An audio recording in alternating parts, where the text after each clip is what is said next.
Welcome to Squatchin' Holler.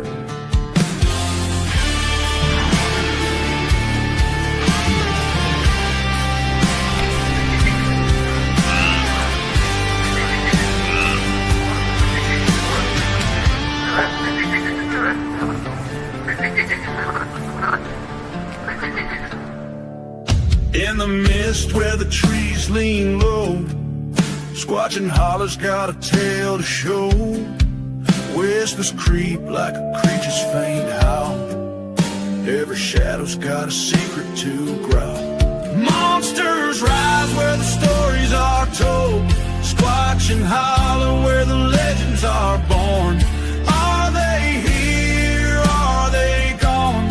Who can say? In the holler, the truth just slips away.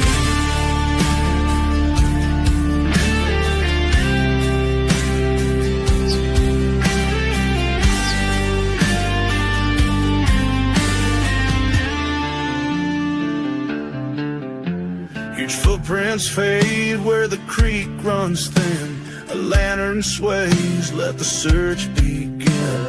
Rustling leaves, but there's no one near. Is it the wind or the beast you fear? Every echo's a question, every rustle's a clue. Squatchin' Holler's got its eyes on you. Monsters rise where the stories are torn. Squatchin' Holler where the legends are born. Are they here? Are they gone? Who can say?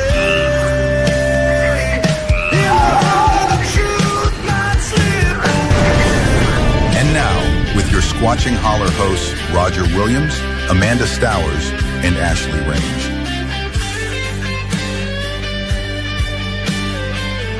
Remember, this podcast can be downloaded everywhere great podcasts are found. And now the show.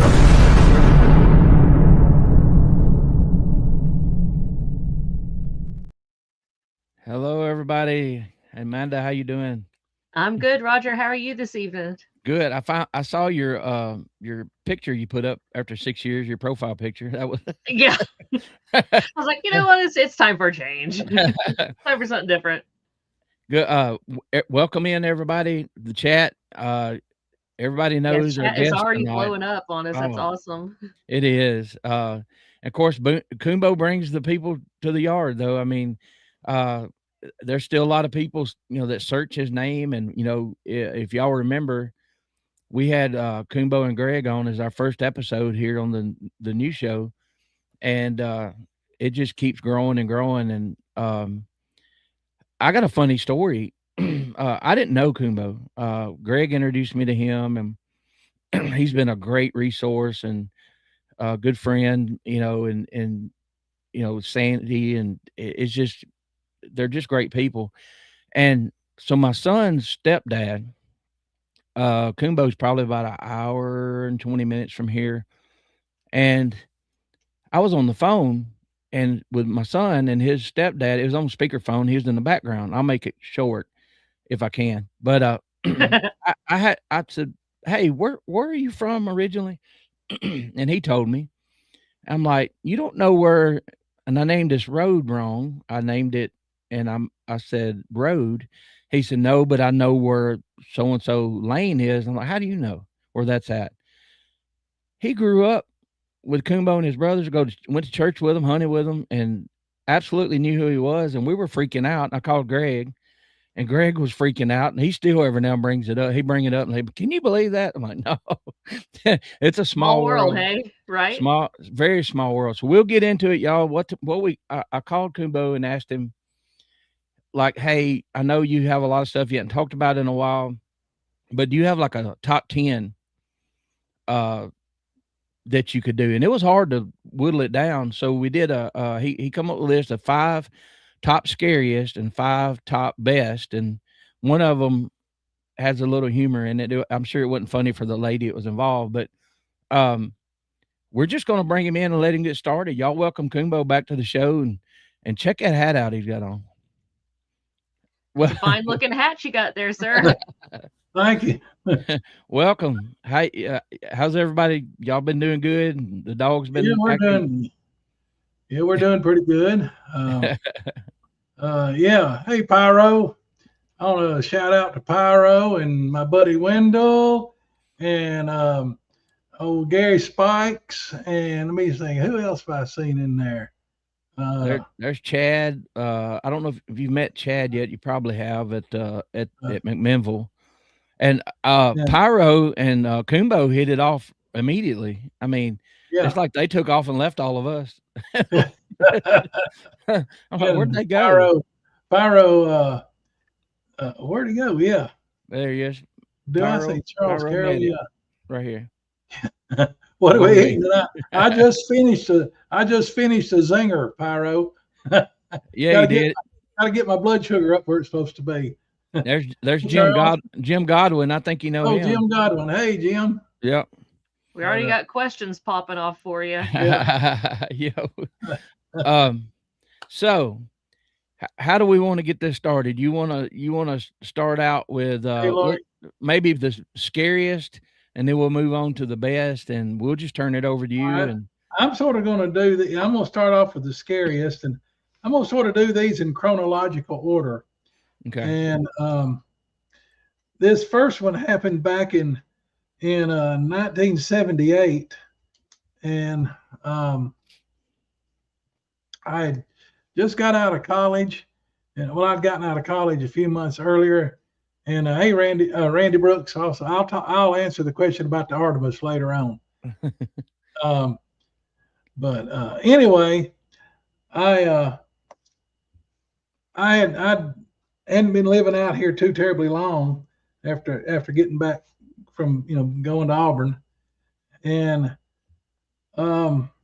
we were having some problems back then. We still had some registered cattle out here, registered Hereford cows and stuff, and anyway, we'd been missing some.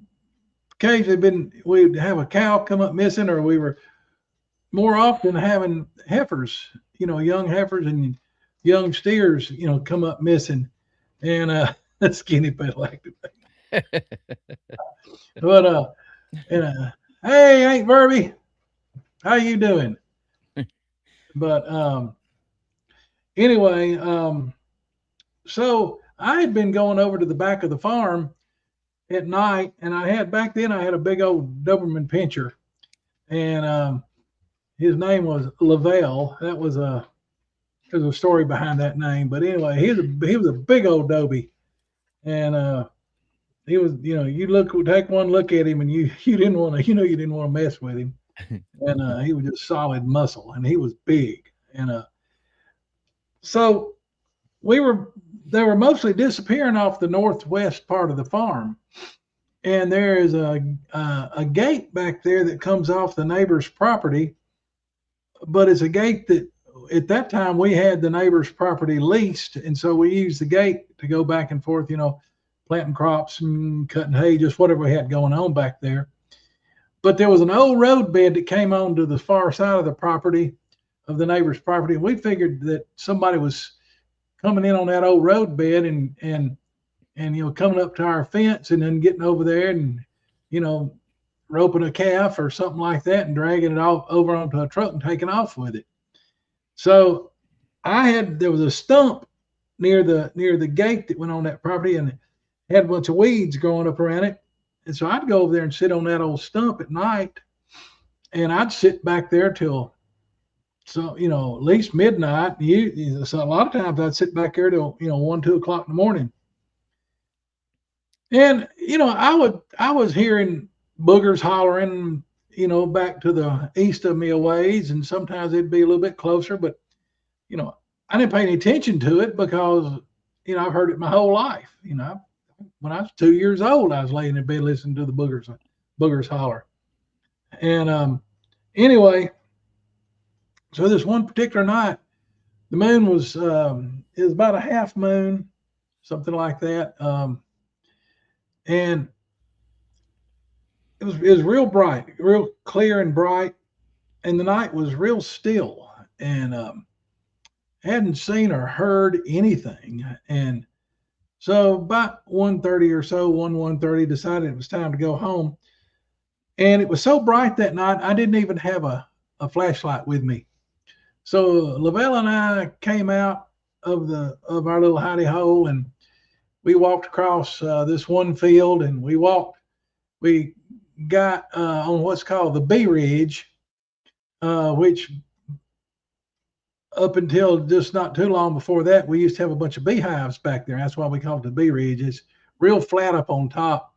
In fact, my dad used to let the crop dusters land their planes back there to refuel and load up and stuff like that.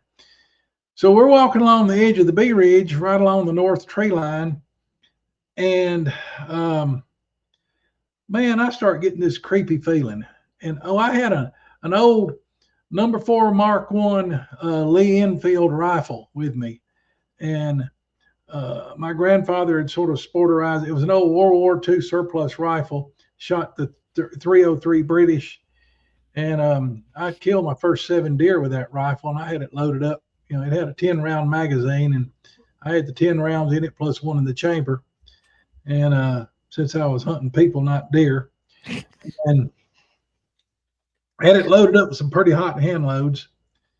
We're walking along there, and man, I started getting a creepy feeling, and my skin started crawling, and I could feel eyeballs all over me. And I just, and then I noticed, I heard old Lavelle was trotting along in a heel position beside me, and I heard him whimpering, and I looked down at him. Of course, being a Dobie, he had his tail had been docked, but he had that little stub of that tail tight down against his rear end, just as tight as it would go. And he was walking sort of hunkered up, and he kept looking back over his left shoulder.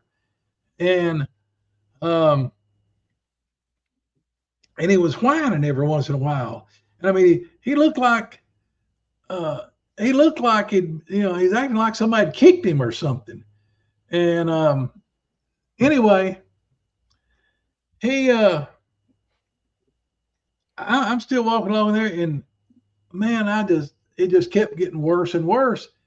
Finally, I had the rifle slung on my shoulder. Well, I took it off my shoulder and I was walking along holding it, you know, in the sort of, I guess you call it present arms position, but in the ready position. And I just kept getting more and more creepy feeling. And finally, I just flipped the safety off on it. The split second I flipped that safety, right behind us over my left shoulder, and, you know, like no more than 35, 40 feet away, but in the wood line, this dadgum thing cut loose, and it screamed. And I mean, it about blew my hat off my head. I mean, it shook me through to the core. And if anybody's ever been standing on a sidewalk when a marching band comes by and they felt how it shakes their body, that's what it felt like times 10. And I couldn't help myself. I busted and took off running to the right out across the field, and headed south towards the house. And normally I would have gone about another 100 yards before I turned south. But I started off hauling ass running, and I ran about 50 yards, and suddenly I realized that, oh my God, I'm running. And this thing screamed another time while I was running. And I realized suddenly that I was running from a predator, and that wasn't good. And I slammed on the brakes and whirled around with the rifle up. And this is what's crazy. I had turned all the way, and my dog goes past me. I had somehow stayed ahead of that dog running across that field.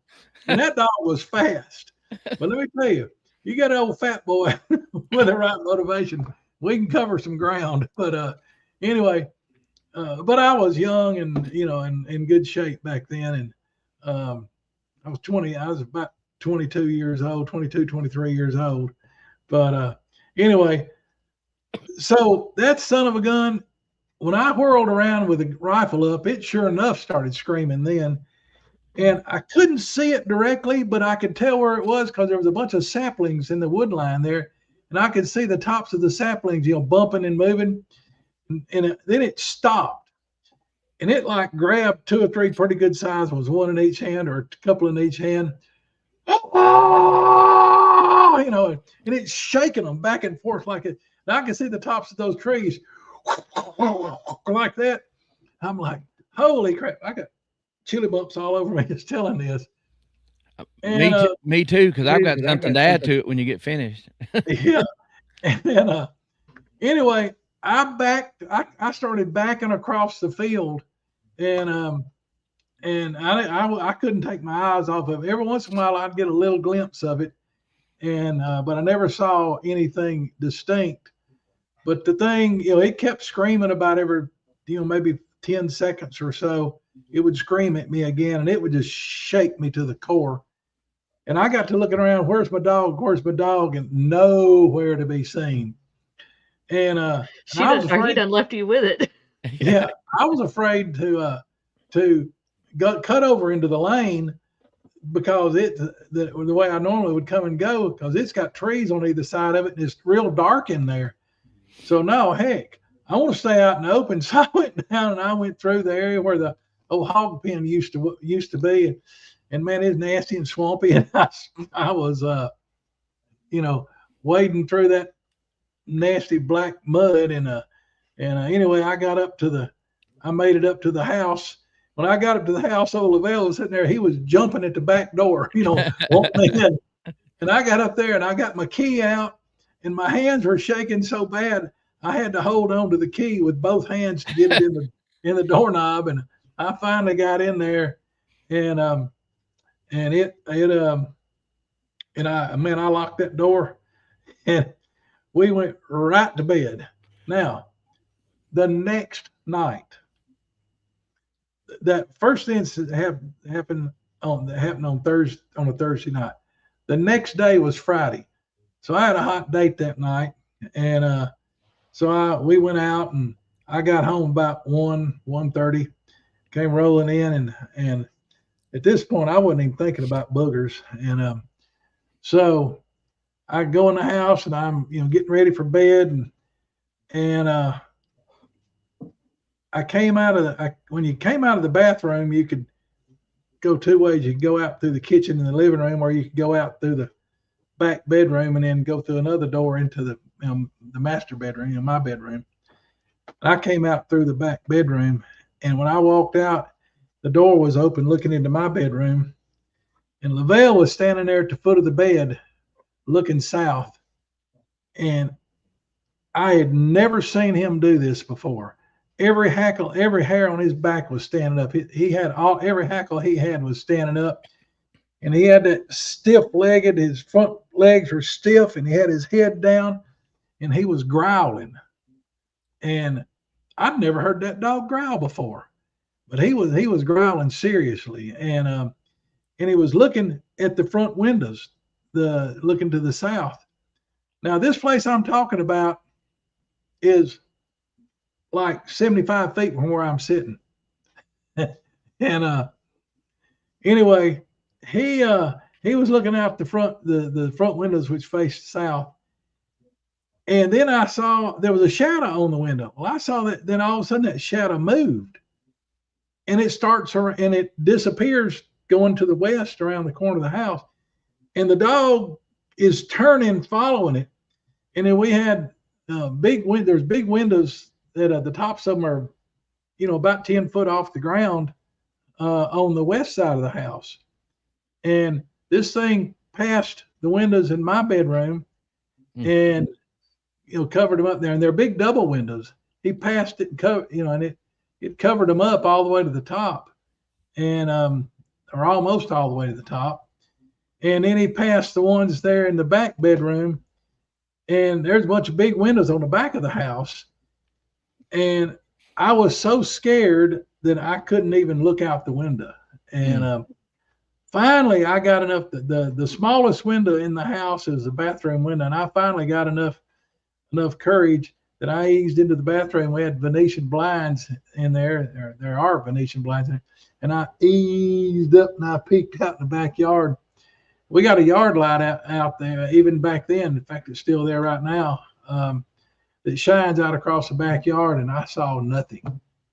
But that scared the bejeebers out of me. Well, And listen to this. So, yeah. where do y'all think would be the worst place I could hear this story at for the first time?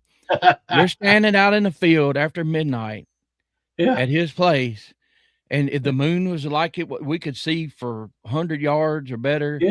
That's right. and they would just cut beans, right, or something. Yeah, we just cut the soybeans. Yeah, Right. so you could see Patrick Noble and Misty, and there's a bunch of people around, but me and Coonbo's sitting there, and he's telling me this story. I said, "Where did that happen?" He said, "Right over there." Oh, and, gracious. and I'm like, "Oh no!" So my skin's And crawling. right over there was about 35, 40 yards away. Yeah. So he's pointing out his path that he went, and I'm already nervous, but hearing that, yeah, that was a bad spot to be hearing that story for the first time. But, And an interesting thing, later, I don't know if it was that night or the next night, Kurt Moser got a dadgum good thermal image of a booger standing out in the field. wow. Right there where we were, and got it on thermal. And we saw it again the next night. He was in a little bit different place, but he was sure there. And And if any of y'all want to see like pictures and hear audio, keep up with where Coonbo's going to be speaking at next, because that's where he does a lot of his presentations and things. So yeah, but man. so that was a nice little adventure. And let me see, number 2 here. All right. I was a member of a hunting club, and I know everybody, any true Southerner knows about the Coondog Cemetery down here in the west end of Colbert County, Alabama, and I know that every one of y'all have probably made the pilgrimage to Coondog to look at the Coondog graves and stuff. I drove by it. I haven't been there yet. I want to go with you. I'm not going with anybody else. But anyway, no kidding. I used to be a member of a hunting club that was just south of there. And anyway, we had some property leased that was about 6 miles from, well, actually, by road, it was about 6 miles, but through the woods, hardly a mile, at the most a mile from Coondog Cemetery to the west. And they had clear cut this 160 acres that adjoined us. Yep. Yeah, that's a boogery place down there, let me tell you. All right. They had clear cut this 160 acres of ground, which is a quarter of a square mile of land. And down there, and we'd been down there deer hunting, me and one of my best friends. And it was such a bright night, and we knew that it was going to be a bright night, full moon night.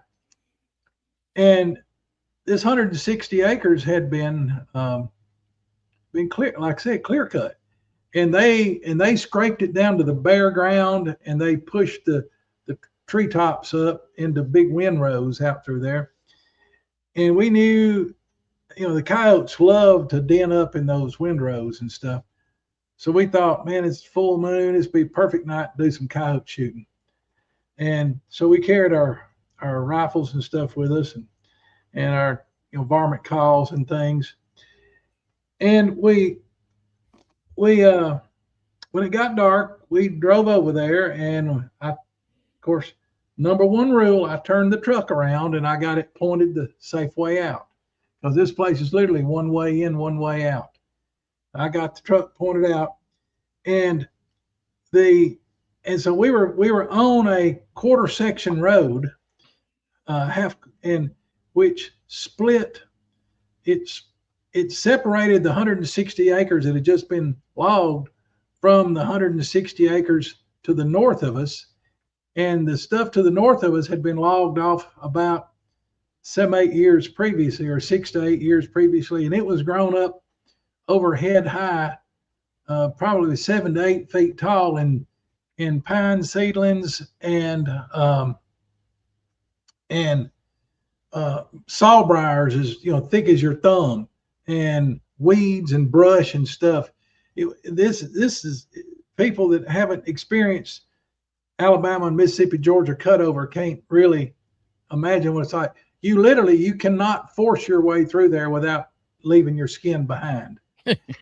And so we're up there and we're looking to the south.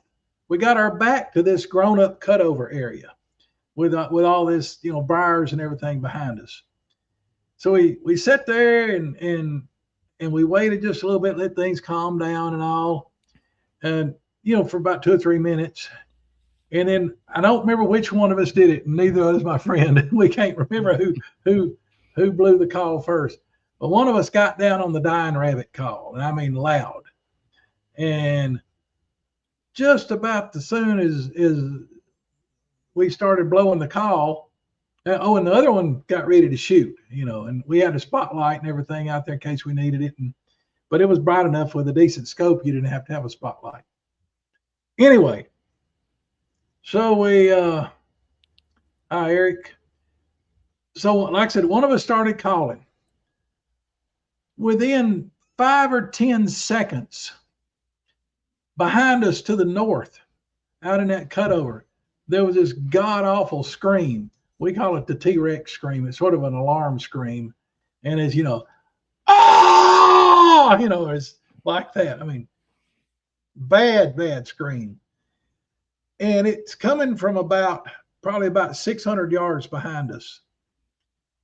And we stood up in the bed of my truck, and I had a what they call a heavy half-ton 68 Chevy back then, and it had 3/4 ton suspension, had 6 lug wheels on it and all that, so it set up pretty high. So when we stood up in the bed, we could see right over the top of the cutover, all the brush and everything. And to our absolute horror, what we saw coming straight towards us at probably about 25 miles an hour through all that stuff was, wow, from Austria. Cool. Wow. What was, if you've seen the original Jurassic Park, when the velociraptors, when they were in the real field with all the tall grass, Mm-hmm. the velociraptors are coming in on them, and you can see the trails of the velociraptors through the grass. That's what we saw, but it was just one of them. And it was coming, it wasn't curving in from that, it was coming straight towards us at about 25. I don't remember neither one of us remembers how we got into the truck. I think pretty good chance that we did a Dukes of Hazzard right through the windows, That's right. from either side. And I had just hopped up the engine on that truck and, put high compression heads on it and flat top pistons and high performance cam and a bunch of stuff in it. And I went to try to crank it. Well, back then they didn't have high torque starters, and so it hadn't sat there long enough for the compression in the engine, in the cylinder, to leak down. So when I turned the key, what happened was, whoa. And that thing is screaming and yelling about every 5-10 seconds. My buddy's yelling, go, go, go, go, go. Now, he's on the side where that thing's going to come out. We were pointing to the west, and this thing was coming from the north. So the passenger side's on the north side of the truck. And I said, I'm trying. And the worst thing, I was having to be real careful to not flood it. I couldn't just start pumping the gas because I had a big carburetor on it and it'd flood it just like that. Then you're stuck. So I just barely pushed down the gas, turned the key. He said, go, go, go, go, go. And I said, and then the thing was screaming louder and louder. And I mean, it was screaming so loud. And needless to say, we'd all roll the windows up just as fast as we could go. And anyway, all of a sudden that thing burst out of that freaking cutover and hit the side of the truck. And it felt like the truck was whoa, like that. I mean, it felt like it was going to roll over on its side. Great. And it grabbed a hold of those old trucks have a rain gutter on them. And it grabbed a hold of the rain gutter like on the back of the cab, and it grabbed a hold of of the top of the West Coast mirror on the front of the cab. And those things back then, those doors were fabricated. They weren't stamped out like they are now. Had heavy sheet metal and everything. Had a heavy steel, very heavy steel window frame and everything. And it grabbed that son of a gun, and it's shaking the truck and it's like that. And my buddy jumps over on top of me trying to get away. And my daughter's calling me. I have to call her back. Anyway, so and I'm yelling, I said, get off of me. Back then I had there was a deal there for a while. They were making keys out of aluminum rather than brass. And this is back when you had a key you had to stick in the dashboard. Wasn't in the steering wheel, it stuck in the dashboard. Oh, so he's not going to break it off. off. So he's thrashing around, and I was afraid he's going to, on top of me, and I was afraid he was going to break that key off, and then sure enough, we'd be stuck. Yeah. So I'm like, get off, you're going to elbow him. Get off, you're going to break the key. He's like, go. And I mean, it's utter pedal, and in the meantime, that thing, shaking the truck. And all of a sudden, by the grace of God, I hit it again, and it goes, whoa, man! It fired up, and I threw that damn thing. It had a built turbo 350 transmission, and I yanked that son of a bitch down. And excuse me, I yanked it down in low gear, and as Greg says, I put the skinny pedal to the floor, and we started, but we weren't going anywhere, and it was braced off. All I could see, I couldn't see, but from here, I could see about middle part of his chest through the window here. And it had a hold of my truck. It had a hold of the mirror up on the front, and it had a hold of the bed of the truck back here. And I couldn't go. And I started whooping the wheel back and forth, trying to get the back end to slow around, hoping maybe I might run over his foot, because it was a short bed truck.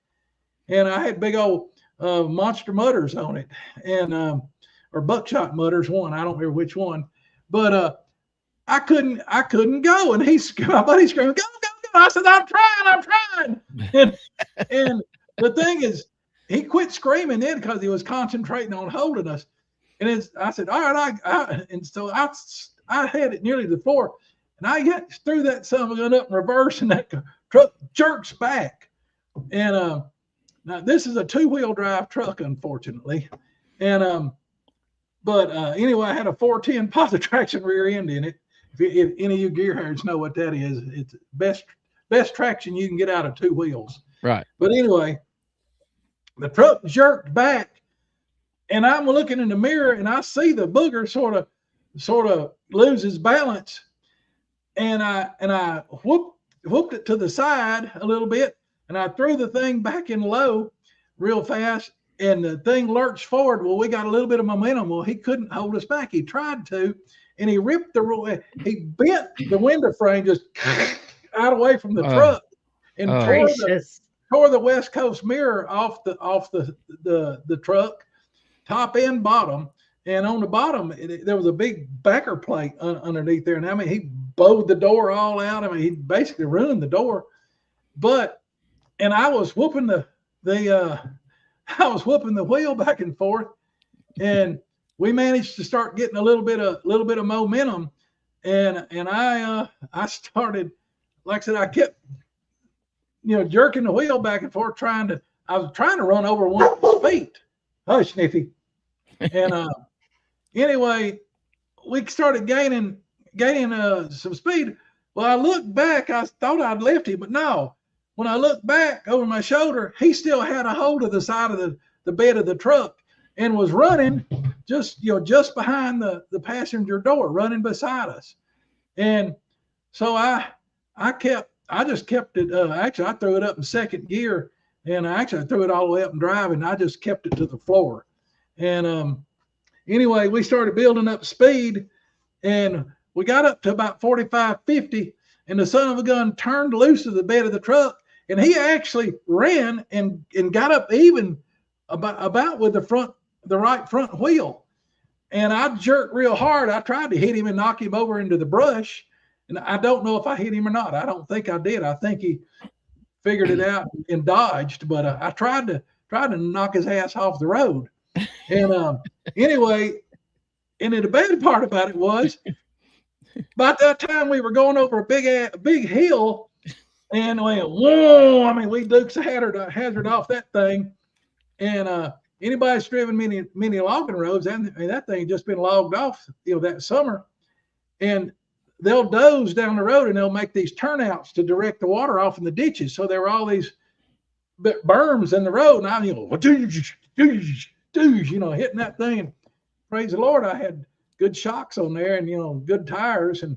But man, we were bashing our heads on the roof, and I mean, didn't have seatbelts in the thing. No, we don't use seatbelts. That takes fun away. But anyway, we wouldn't have had time to mess with them anyway.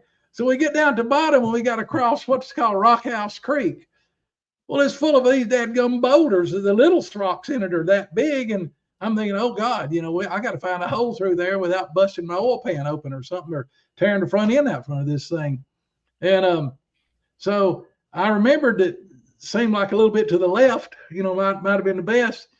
I mean, a little bit to the right. So I cut to the right and, piled off in there, and the thing bounced 2 or 3 times. I heard us, the bottom end and the front end, the bumper and all hitting some rocks. But I kept my foot in it, and we came flying up the hill, and came out on the other side. And of course, you're going up another hill. This way, I never had to let up because the little rainwater drainage turnouts are just like a perfect ramp, just perfect. And then, I kept my foot in it. So every time I went off one, the front end was staying up and I was hitting flat. And if he was still chasing us, he was getting pelted with a 2-inch gravel, because the road had 2-inch crushed limestone gravel on it. And I was slinging that stuff everywhere. If he was going to catch us, he was going to catch a moving target, because I was going back and forth. And once you get to the top, it's about a 3-mile straightaway down through this there. And I got up to about 75, 80 miles an hour. And then we had to slow down, go around a curve, and you come to a dadgum locked gate. Now, this gate was made out of Schedule 40 pipe, boiler pipe. So somebody had to get out and unlock that freaking gate. No. And so my buddy was the closest. So he jumped out, and I said, I'll cover you. And I had a BAR 30-06 with me, and I grabbed that 30-06, and I jumped out, and I'm pointing back up the road, and he's unlocking the gate. And he got that gate open. We dove back in the truck, and I was supposed to always lock the gate. How the hell with that damn gate? We'll deal with that tomorrow. We'll come back. Yeah. We burnt rubber. You got more important things going on to that gate. Yeah. The bad part about it is the way we had to go. We're like on a hairpin going back. We were going to have to pass right back by that thing. Mm. Well, I put that son of a gun to the floor, and I never let up till we got about 4 or 5 miles down the road. And but anyway, so there's that story. How did you explain the damage to the truck? I mean, did you tell anybody what happened? Oh yeah, I got to the hunting camp, and we got there, and they're like, "Hey, Coonbo, what happened to your truck?" And I hit a limb. I hit a tree on the way out. That must have been a big old limb. Yeah, and that's what I told him. We got hung up on something, And what, man? I said, well, I was assing around, and wasn't paying attention, But anyway, I lied my way out of it. But anyway, I just want to pause for a second and say that how strong that booger had to be to hold your truck still to keep you from taking off like it was. Yeah. Just think of the strength that takes. That is crazy. Yeah. Well, you think about a 10-foot. This is a big old Type 1 Alpha, and you think about that dude probably weighed 1,500, 1,600 pounds. Yeah, he could hold it. And we're in gravel. We're in 2-inch gravel, and he now if it had been on pavement or like a packed church road or something like that, I don't think he could have held us. But in all that gravel, Hillary, you don't know how correct that is. Well, But, that's a story for another day with about yeah, your that new is a truck. story. That's a whole That other rock. story. Yeah. Yeah. But Brand new anyway, truck. yeah, that was pretty exciting. Let's see, number 3. Okay. There's a whole nother story that goes along with that one I just told last, but we don't have enough time for that. And it was more up close and personal to me personally on that one, and a different guy that was in the same area. All right. Okay. Quick question, Coonbo, before you get Sure. going into the next one. Sure. The guy who was your buddy who was in the truck with you, who Yeah. went through all that with you, did he ever go back out and hunting with you after that? Oh yeah, we're still super good friends. Yeah, we still talk about Toad, and he won't talk a whole lot. He just said it was something coming to get us. that's what he'll say. Sounds about right. He said that thing was coming to get us, and but yeah, he knows about them. He believes in them and everything, and but he thinks they're better left alone. So sounds about right, since he was on more or less the receiving end of that one. Yeah, I've offered. Go ahead. Well, that one definitely needs to be left alone for sure. Yeah, but yeah, that thing. Yeah, there's a lot of stuff goes on back around that area, that particular area there. So just for a second, yeah, the booger is a southern term for Bigfoot, Sasquatch. You go around the country and different people have different names. No, we got one from over the big pond there that never had heard that. Yeah, that's what the person that's over in Austria. A booger is just the name that we call them around here. Same thing as a Sasquatch or a Bigfoot. And then in the South, growing up, it was the wood booger, the booger man. You know, people had different names for them because the term Bigfoot only come along in the late 50s. No, in the 60s. No, in 60s. So people didn't know what to call them. You know. Well, hey, to the one that's over in Austria, the original maps of this area right here, made back before Alabama, or about the time Alabama became a state. This is back in in the early 1800s, like 1810, 1820, something like that. There is a bottomland, a little shallow valley, just a very few miles southeast of here, and it's called Booger Bottoms. And that's on a map from the 18 teens or no later than like 1921, 22. I think it's in the 18 teens. If you want to do something fun, get on like Google Earth and punch in Booger Road or Booger Holler or whatever. You'll be surprised at how many of them pop up. Right. There's a couple of them up here in North Georgia. Right. Mm-hmm. We got a Booger Holler up here. You wouldn't happen to have a copy or like a picture or anything like that of that map that says that, do you, Coonbo? Well, I could pull it up on my phone, but oh no. I was just asking because I'm the history nut. So when you said that, I was like, ooh, I would love to have a copy of that. Yeah, and it's just like no head holler. No head holler, which is part of our farm. It got its name because a couple of guys that came over here from either Sweden or Denmark and settled down in there, and they found them both with their heads ripped off and not chopped off or shot off or anything like that or sawed off. I mean, their heads were actually torn off, and they never did. One of them's head they never found, but anyway, and it's on the map officially as that. It's on the map. Yes, it is. Mm-hmm. But I mean, there's a lot of stuff.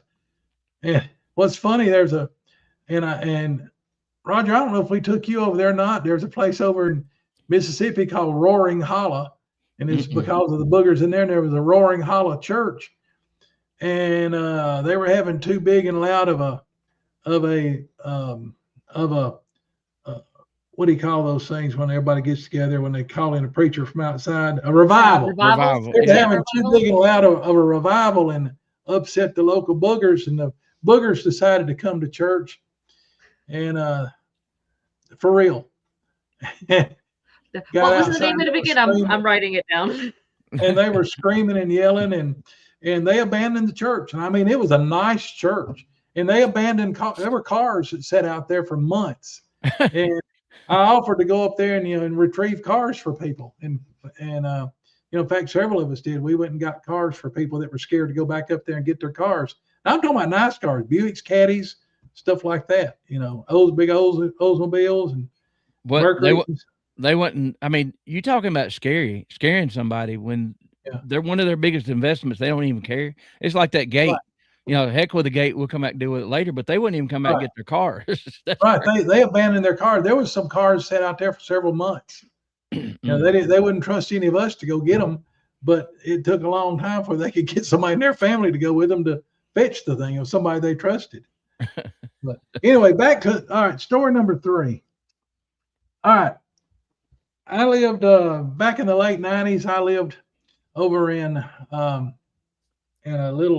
near a little place in Mississippi called, believe it or not, Hobo Station. You'll have to look up if you look at Booneville, Mississippi. It's out southeast of Booneville, Mississippi, about 20 miles, and where Hobo Station is. Well, I lived several miles on beyond that, and didn't take me long after I moved in there to realize that we there were a few boogers in the area, and so one night. Now this is back in the late 90s, and there used to be a thing on Yahoo called Pal Talk, and Yahoo sponsored it, and it was a full duplex. In other words, you could talk in both directions, chat rooms, and they had some standard chat rooms, but then you could create your own chat room on any subject that you wanted. So we always kept a Bigfoot chat room, Bigfoot/Sasquatch chat room going. We had a lot of trolls, but then a lot of us met from all over the country, and a few from even outside the country, and we'd get on there and talk about Bigfoot and Sasquatch. And MK Davis used to come on there on a regular basis, and most of y'all probably have heard of MK. He's a terrifically good guy, extremely intelligent fella, but I've known MK, personally. He's been to my house, from back in the late 90s. And anyway, MK got a hold of a recording from somewhere of a siren, what we call the siren call. It's a Bigfoot dominance call. It's the one that you guys may have heard it. It sort of goes,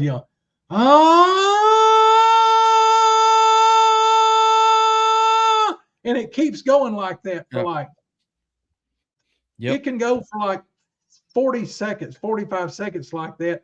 And then it'll taper off and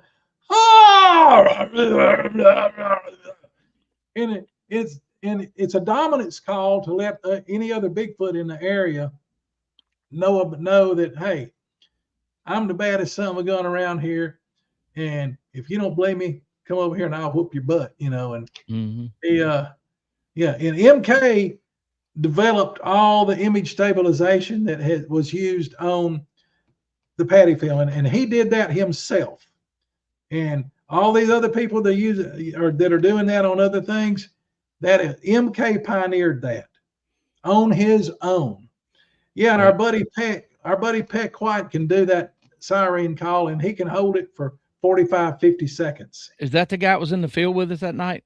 Yep. It went so. Oh my God, I thought he was about to pass out. Yeah, and he just kept going and kept going. Yeah. It's incredible. Yeah, it's unbelievable. It's amazing how they can sustain it that long. Right. Yeah. But Peck does it good, but he does it at about a quarter of the volume level or less than what a booger can do it. Boogers can do it, and you can hear it a couple of miles away. And anyway, so back then I had a killer surround sound system on my computer. It was a Boston Acoustics, really, really nice. Had a big old subwoofer on it. And so they played that, and MK played it, and then somebody said, "Hey, play it again." So MK played it again, and then anyway, I was washing clothes and doing stuff, and that night, and so I was in there in the utility room, and I could hear the Pal Talk channel going, and he'd play it, and then, oh wow, man, that's amazing, play it again, and he'd play it again. And anyway, so I'm back in the utility room, and all of a sudden I noticed I had this big old German Shepherd named Bo. And Bo was serious. He was a Russian bred shepherd. He weighed around 100 pounds or so. And all of a sudden, here comes Bo down the hallway. And he ran back to the bedroom, and he dove into the closet. And he dove in the closet so fast that he knocked the closet door slid. He knocked one of the closet doors off the track. I thought, what's the matter with that dog? And about that time here, I had a Southern Mountain Cur named Mandy then. And here comes Mandy, and she comes running back there, and she goes under the bed in my bedroom. What's the matter with them dogs? So I came walking back up in the living room, and I heard that again. And I realized it wasn't coming out of my speakers. It was coming out of my backyard. Oh, snap. And yeah. And I had two booger, we call them booger lights down here, but yard lights, one in my front yard and one in my backyard. I went over there, and my back door, which was up on the deck, it had curtains over it. And I went over and I eased those curtains out, and I looked out there in the backyard. Right there under the light was a big type 2, the Neanderthal type male booger. Probably, and I learned later he was the alpha male of the area of that troop. He was standing right under that light, and the son of a gun saw me looking out that curtain. Now, he was only about maybe 75, 80 feet away, and he saw me. And when he did, I saw him, and he sort of did his arms out back and he screamed at me. And I said, golly gosh, gee whiz, wow, I must endeavor to be more careful next time. Not. Well, scared me. It was a gut reaction. I slammed the lights off. I hit the light switch and killed the lights. I left the lights on in the garage, and in the carport, and on the deck. But I turned off all the lights in the house. I had a big old sleeper sofa, one of those old ones that weighs, of as much as a battleship, in there in the living room. And I yanked that thing out from the wall, and I shoved it up diagonally in the corner so I could have me a little hidey hole. And I grabbed my riot gun, which I kept loaded. A riot gun is a short-barreled police type and military type shotgun, pump shotgun. And I dove over behind the sofa and propped the shotgun up on the back of the sofa, looking at the back door. Well, the thing hollered again, and I could tell it was a lot closer, that it was like in the carport. And there were like 4 or 5 steps that came up out of the carport onto the back deck. And I heard those steps start squeaking. And then once you got to the top step, to the deck level, you only made about one more step, and you were there in front of the back door. And all of a sudden, the entire, the lights coming from out in the yard and shining on the curtains. And all of a sudden, there was a shadow covered the entire back door. You were home. You were home by yourself, just you and the I dog. was by myself. Yes, Oh, by myself. My wife and kids were back up here in Alabama, in Muscle oh Shoals. man. I was down You there done on opened TDY. up a can of nope. Yeah. Playing those And sounds. and I'm sitting there, and I thought very seriously about shooting through the window that was in the back door preemptively. And then I realized that absolutely no way, that the shooting was the last thing you want to do, because I knew that there was a whole nother troop, there was a whole troop that ran with this guy. And I mean, there was a bunch of them. And so I just sat there and shaking like a dog pooping peach pits. And anyway, then the really bad part started happening. I heard this faint noise. I'm thinking, what is that?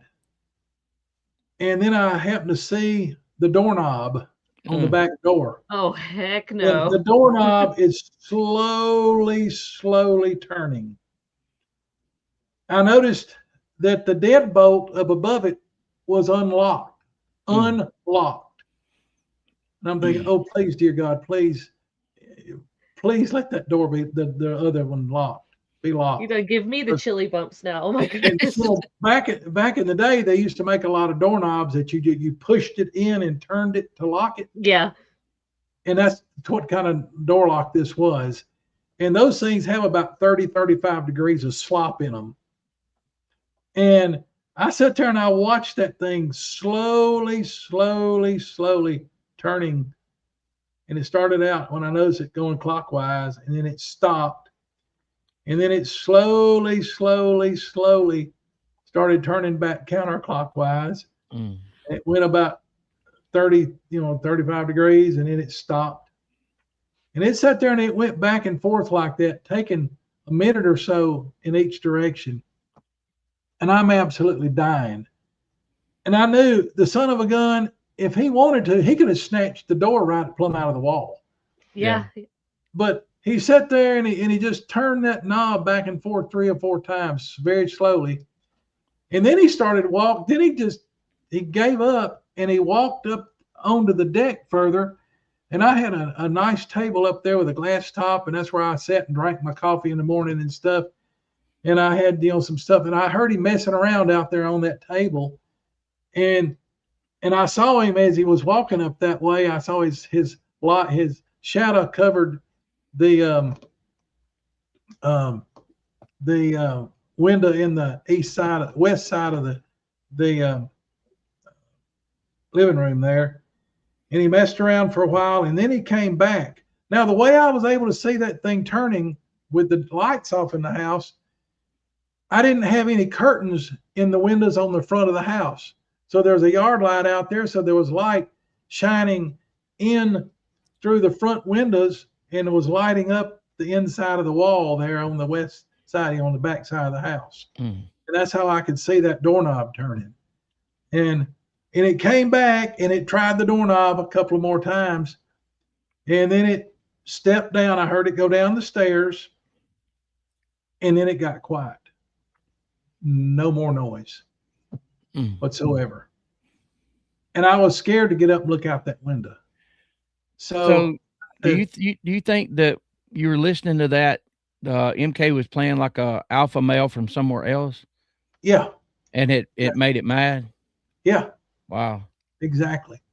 And I think that somebody recorded, MK played it a time or two, and I think somebody on the channel recorded it and was playing it back a bunch. And I don't know, it happened so many years ago. There's some of the details. MK and I talked about it here a while back, and he was like me, he couldn't remember all the details, but anyway.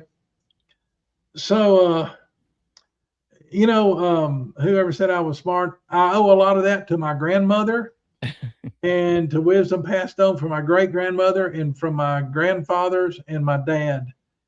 And they educated us. You know, our family educated us on these things, especially my dad and my grandfather and my grandmother. And then I became friends with a fella who was a Choctaw Indian who lived south of here about 18 miles or so.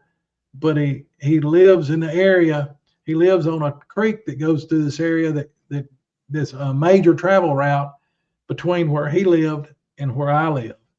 And he educated me a bunch. He taught me a lot about the tracks that they leave, took me down in, we went out on sandbars in the creek, and he showed me the difference between the male tracks and the female tracks, and how to tell if the females are pregnant or not, you know, or heavily pregnant or not. And he just taught me a whole bunch of things about them. And that plus my grandparents and my parents, I got and then some from my great grandmother that was passed on to me.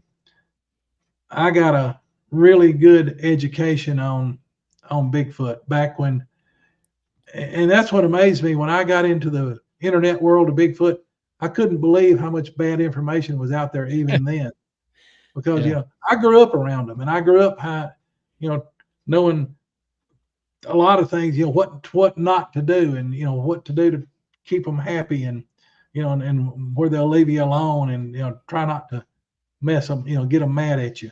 And But you had said that your grandpa took you to the booger tree and told you not to go past that. And yeah, you've been there. Yeah. Didn't you tell us that they would plant extra garden? Yeah, we would close to the yeah, woods we would plant when we would plant a garden here. We would plant a garden up here near the house, but then my grandmother would give me little bags of seed and would send me to the back of the farm to plant stuff around the edges of the fields, you know, outside of where they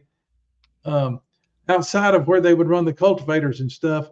And I remember the first time she'd sent me back there to do it by myself. I said, what's this for? And she said, it's for the neighbors. And I said, ain't nobody lives back there. And she, oh yes, they do. Oh yes, there are. We'll talk. Yes, Granny is like, we'll talk about that when you get a little older. Just go plant that. That's right. Just because it's cold now. and I always wondered why my dad always wanted to make sure that we had plenty of plums and persimmons, and he would plant apple trees and peach trees and stuff back on the back of the farm. And you know, I always wondered, you know, why Daddy was so, and he would go this time of year, he would go check all the trees and make sure they were budding out. And I have no idea how many I've seen. Dozens and dozens. It's the best thing I can tell you. But and one of the stories, what makes it scary is they couldn't see it. Right. Yeah, we'll talk about that. But anyway, back to this story. All right. So I sat there hunkered down behind the sofa for like probably another hour or so, and it was cramped up back there, and you know, I needed to get some sleep because I had to go to work the next morning. So I very quietly crawled out from behind the sofa, and I eased back to my bedroom. And I got to thinking, well, what if that thing tears the door out or busts through one of the windows or something, and comes in here after me? So I had a big old heavy solid oak, one of those big high boy dressers.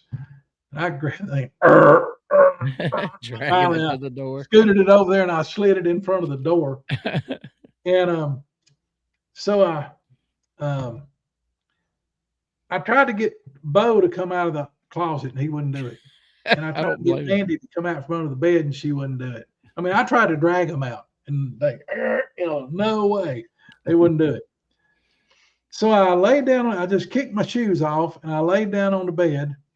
Matter of fact, I debated kicking my shoes off, but I left my shoes on.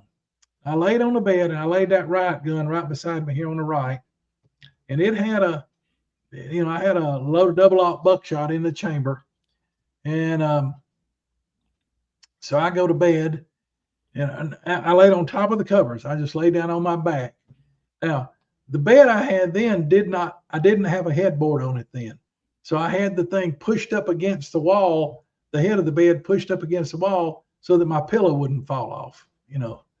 And so I'm laying there and I doze off finally. And I'm laying there and I'm sleeping good. All of a sudden, bam! This loud jolt. That son of a gun hit the side of the house right there so hard. Now, this was a really nice double wide that the company that I worked for had rented. That they would rent us houses and stuff. And I had asked for them to rent me something out there because I wanted some place where I could have my dogs. Plus, I'm a country boy. I don't like living in town. And so this thing hit the son of a gun that hit the side of the double wide with its fist. And it hit it so hard that it scooted my bed with my big fat, at that time I weighed around 300 pounds. It was my big fat butt in it, and it scooted that bed out from the wall probably about 3, maybe 4 inches. Oh my God. With me on it. And it didn't have rollers on it. It just had those little skids on the bottom. And Surprised didn't punch and a hole immediately in the house. Immediately, Mandy came flying out from that bed and dove over in the closet in behind everything with Bo. And I jump up out of the bed and I whirl, and I got the shotgun up and I whirl around. And then I suddenly realized right beside the bed was a freaking window with just one of them old pull down blinds on it. And one of them old blinds like they have in the cartoons, you pull it down a little bit, turn it loose, it goes brrr, you know. But anyway, I didn't even think about that thing right there, you know, this far from my head, that it could be sitting there looking through the crack at me. But it knew exactly where I was. It hit the side of the trailer right where my head was. I mean, it actually bumped my head on the wall there. And it's wonder it didn't crack the drywall right there. But anyway, I jump up and I'm sitting there like this, like Barney Fife, you know, shaking like crazy.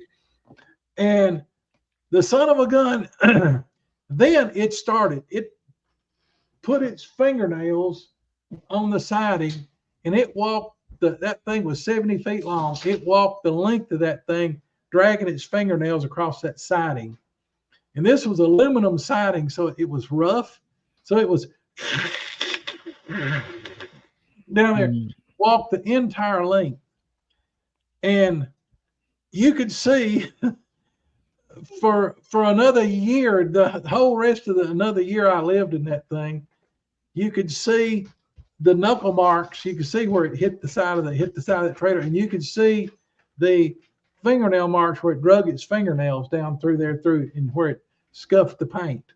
And yeah, it was a oh, and what was really, really nice, Dan and Vicky, my friend Dan Ricky and Vicky Fulcher came and visited not long after this, and they found tracks right outside the windows. And the windows there that didn't have curtains on them, they'd been coming up looking in the windows, and you know, these were nice big old tracks, you know, 17, 18-inch tracks with about a 60-inch stride where they came up from the creek. And anyway, that was That's a long night. That was a very long night. Very, very long night. Yes. So I learned then about not making territorial sounds around your house. Say lessons were learned that night. Yeah. Okay. All right. I'm gonna have to speed up there. All right. This next one happened down in Texas, and I'm gonna make this in short. Okay, we were down in a recreation area down in the Big Thicket in Texas, in an area where we knew there had been some booger sightings, but we had no idea how many. And we later met people that had been seeing this. There was a 12-foot tall big alpha male down there. Oh. And we later, after this happened, a couple years later, we found out a couple of guys, as a friend of ours, his mom and his aunt lived down there for a long time. And they knew this, they had seen this big alpha many times. and it was very well known down in the area. Anyway, so we're down there, and there is a sawmill out there that is, they call it the haunted sawmill, or where the devil worshippers are, and a bunch of crap like that. Well, we went through that during the day. We were deadgum sure not going to hang around that thing at night. No. But we went riding around, and we found as we were going in the area, sort of towards the sawmill, we found a horse camp. And horse camps are really good places that boogers like to hang out. That's any of you guys are going out into state parks and national forests and state forests. If you can find one of these horse camps, that's a really good place to look for boogers. They come in and they love to steal horse feed, and there's all kind of stuff they like to get into there. And anyway, so we found this horse camp, and so we also found a place beyond it that was near a river that had a lot of sightings on it. And there was a nice big parking area there near the river, and a good place for turnaround area and a couple of roads out of it. So that night we go heading down there. We're booking down the road. We pass the horse camp. We go over a rise, and right there in the road, crossing the road right in front of it, is that big monstrous 12-foot alpha male. They're going from right to left across the road. The big alpha was in front. Yes, Nebraska is loaded with Bigfoot. Anyway, the big male was in the front. There was a subordinate male behind him that was only about 10 feet tall. And it's crazy that the 10-footer is a subordinate words. Anyway, so we just freaked. There were 4 or 5 of us in the car in my truck. I was in my F-250 Ford I had then, the diesel, and I had one of those performance chips in it.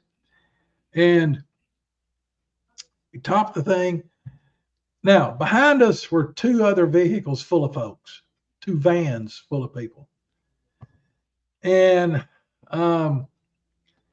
I slammed on the brakes, and the people behind me slammed on theirs. People behind him slammed on theirs.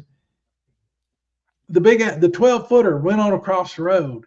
The 10-footer hesitated in there, and he couldn't decide. Almost like a squirrel, he couldn't decide where to go. I romped it. I floorboarded my truck and cut a little bit to the left to cut him off, to keep him from going across the road. Well, he ran back into the brush here on the right side of the road. Now, Dan Ricky and another guy went out the windows. One was in the front, one was in the back, went out the 2 passenger side windows with spotlights. One of them was a 6 million candle power, and I mean, that thing would just about sunburn you, from 100 yards away. You could cook something with that thing. Right, and they both lit that one up that we managed to trap over there on the right side of the road. And it took off running through the brush and along the shoulder of the road, and was trying to run ahead of us, and it cut across. Well, I put her to the floor again. I cut him off again. Well, it screamed, and it ran back into the brush, and we skidded to the stop, and they're sitting there just lighting him up, and it's it's grazing cane, and it took off running again, going to try to run ahead, and it couldn't run behind us because there were 2 cars behind us. And it tried to run ahead of us again, and I cut it off again. This happened like 3 or 4 times.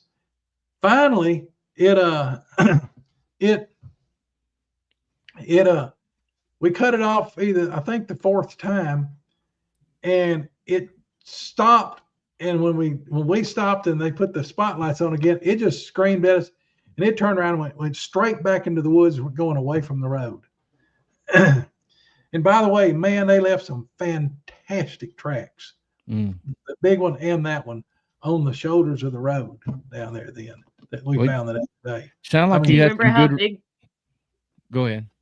Do you remember how big the tracks were from those 2 big boys? Yeah, the small tracks were 22 inches. Wow. Yeah, and that's all I'm gonna say about the tracks. But the small The small tracks are 22 inches. But anyway, so we go on down the road to the turnaround place, and we turned around. We had a lady in the group that liked to mark our territory. So when we'd been down there that day, during the day, she got out and found her a log nearby and marked it really good. She peed on the log. Yeah. and so, and it's just right there, right off, fairly off the side of the parking lot area. So we get out, including the 5 of us that were in my truck. There were 4 or 5 that were in my truck, including Bo, my dog. There were 19 people. And we realized really quick that we had messed up trying to take and supervise that many people in an area like that. And this is the first time we'd been in there, other than doing some scouting that day, earlier that day during the daylight. So we got out, we did our usual thing. We waited about 10, 15 minutes for the woods to quieten down and everything. And we never got them to hush so we could hear. We finally got everybody hushed down. And then I did 2 calls, 2 and only 2. And we instantly got answers, and loud answers. And about that time, I realized, well, dang, we're not but a little over a mile from where we chased the booger and where the big one crossed the road. Well, we had a very primitive thermal back then that it wasn't very good. It didn't really have an imager, a screen on it. It had LEDs on it that the hotter something was, the more LEDs you got. It was made for deer hunters to help find your deer. And it was real simple, but it worked. It was very reliable. Sammy Armstrong was one of them with us. And I think Sammy had one of the spotlights. Sammy started scanning around us, and he started picking up these things. These things could see up to about 100 yards back through the woods. He started picking up multiple targets moving in on us. Once they got into a certain point, they started doing a bunch of crow calls and stuff and imitating. I mean, you heard everything from like monkeys to crow calls to just all kind of stuff. And if we hadn't had that thermal with us, we wouldn't have known exactly what it was, because they were doing stuff that we hadn't heard them do up in Alabama like that. And they kept coming in, getting closer and closer. And Sammy, he says, Coonbo. He said, I got 16 targets coming in on us. I'm like, oh, holy crap. So I go tell one of the other guys in the truck, I said, hey, man, we need to start gathering these people up, getting in this van. They're coming in on us. And about that time, he comes, Coonbo, I got 22 targets coming in on us. Oh, my gosh. 22. And as they were getting close, some of them, it started being able to discriminate. The numbers of targets were increasing. And by this time, they were making all kind of more racket. They were snapping limbs and stuff. And it sounded like a herd of elephants were coming in. We were surrounded.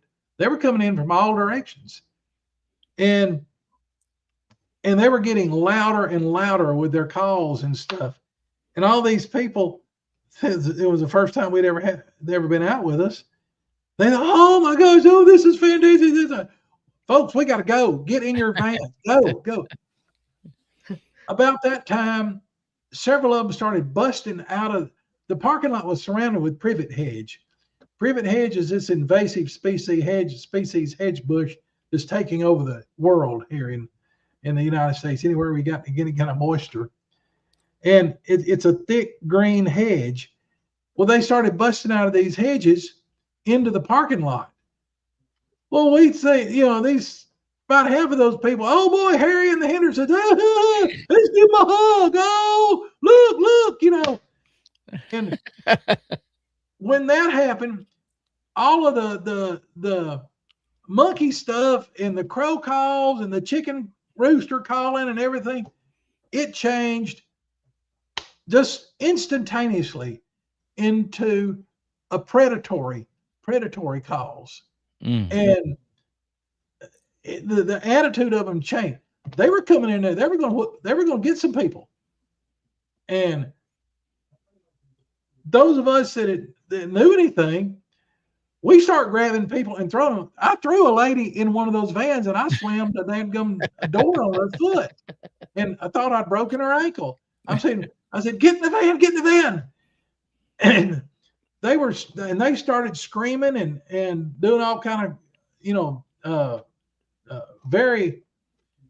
the vocals got a lot louder and they got a lot more aggressive. And they were growling and, doing all kind of stuff like that. And we just knew we were going to lose a half a dozen people. Yeah. We started throwing people in the vans and slamming doors and stuff, and they were fussing and fighting us and everything. 2 or 3 of them was trying to get out, and we were trying to kick it. We were kicking the doors shut. And fortunately, we had some people that were driving those vans that had a little bit of sense, had some sense. And we told them, fire that thing up and get the hell out of here. Go that way. Go. Well, the boogers were in between the vehicles by then. And one of the guys was trying to run. He was sitting trying to get to the front seat of my truck and on the passenger side. And all of a sudden that big one busted out of the stuff. And as he went running by, the big one swatted at him. Now, he could have killed him if he wanted to. But what he did, he just whipped his hand right across the back of his head and down his shoulder a little bit. He got him up into an overdrive gear that I didn't know that guy had. And he dove we literally were diving in the truck. Poor old Bo was down in the floorboard just whining and crying and whimpering. We dove in there. I fired my truck up. And like I said, fortunately, we were pointed the safe way out. I threw that son of a gun in gear and put it to the floor. And I guess that scared the ones away that were right in there amongst our vehicles. And we took off out of there and they let us go. They didn't hang on to door handles or do anything like that, but scared us half to death. And we were very, very, very, very extremely blessed and lucky. So yes, I'm guessing, holy smokes. I'm guessing after that you were particular on who you carried with you. Absolutely. We've been much, much more particular. We don't take groups like that out anymore. But we nearly got those people killed. Yeah, but see, that's why you need experienced people. I don't care what you're doing, bear hunting, whatever, knowing when it's about to go bad is good information to have. Yeah, this is over 20 years ago. Did it ever start occurring to them people that they were actually in some kind of danger and not just, when we got back to camp, yes, they started thinking about it and realizing what was going on and when we got to telling them about, and they got to thinking about how the calls changed once they got to where we were, and how that, as they were coming in, it was all fun and games. It was, it was like, wow, cool. This is neat. Even I was happy and excited. But Sammy later on, he told me he thought there was at least 26 distinct targets but Sammy was just sitting there turning around and around, with that thermal, trying to see where they were the closest and everything. And where they were busting out of the brush, out of the hedges and everything right there was right beside our vehicles where we were the closest. None of them came out on the other side of the parking lot. The ones that came out that we actually were seeing were all on our side, but they were going around, coming around over there, because we actually saw some of them were crossing the road and trying to get around on us. But anyway, we went to another place, and this is how stupid we were. We thought, well, we'll try to make it up to these folks for treating them ugly. And so we went to another place about 3 miles away, and we were just getting out. I made a couple of calls, and that whole bunch of boogers that we just left starts hollering back, and here they come. Well, we didn't have any trouble getting them back in the vehicles in. We got in our vehicles. We got out of there before they got there. But anyway, all right. So that's the last of the. Oh, no, I got one more good one. Scary one. All right. Anybody that's driven the Natchez Trace very much knows that there's Indian mound sites all up and down. Yeah. There you go. Yeah. When Coonbo says it's time to go, you better be already in the truck. Yeah. There's Indian mounds all up and down the Natchez Trace, and we used to do a lot of research in them till they really got on me bad about. I'm talking about the government did. I almost lost my job over it. And anyway, so this was one time this is one particular set of mounds that we used to go to quite often. We had a lot of things. I won't tell another story that happened down there in a little bit, but all right. So me and Kelly Mattingly, and she's passed away. She died of cancer. And Vicky, I believe it was Vicky Fulcher, and a researcher by the name of Ken that's from St. Louis, and my dog Bo. We went down to these Indian mounds, and we always would go in the back way. It was a back way. We never would park out by the regular parking area in the kiosk and the bathrooms. We'd go all the way to the back side, which was about a half a mile away. And so we went in there and went down to the end of the road, one way in, one way out. You went to the end of the road, turned around, came out, and it was just getting dark. And we were pointed the right way out. It was just my one truck. There was 4 of us plus my dog in my truck. And we got out, and we're looking around, and we're listening and everything, and it's dusky dark. Getting dusky dark. Bo starts acting funny, and Bo was a chicken when it came to boogers. Of course, I think I probably traumatized him that time in the trailer. Yeah, I don't blame him. Yeah, when the boogers messing with the doorknob and everything when he was hiding in the closet. Anyway, sounds like Bo's been through it with you for sure. Yeah. So the 4 of us were sort of wandered around. There were hedgerows up both sides of these roads, and there were agricultural fields on both sides, and there were a couple of openings in the hedgerows where they could get their farming equipment through and out into the fields on both sides. So we're out and we're walking around, and Bo starts acting weird, and he started getting away. He wouldn't go around the truck, and he started whining and crying. And he came to me, and he wanted to go in the truck, but he was scared of the truck. Well, if I'd have known then what I'm going to talk about in the next thing I tell you about, I would have known what to do, but I didn't. I didn't then.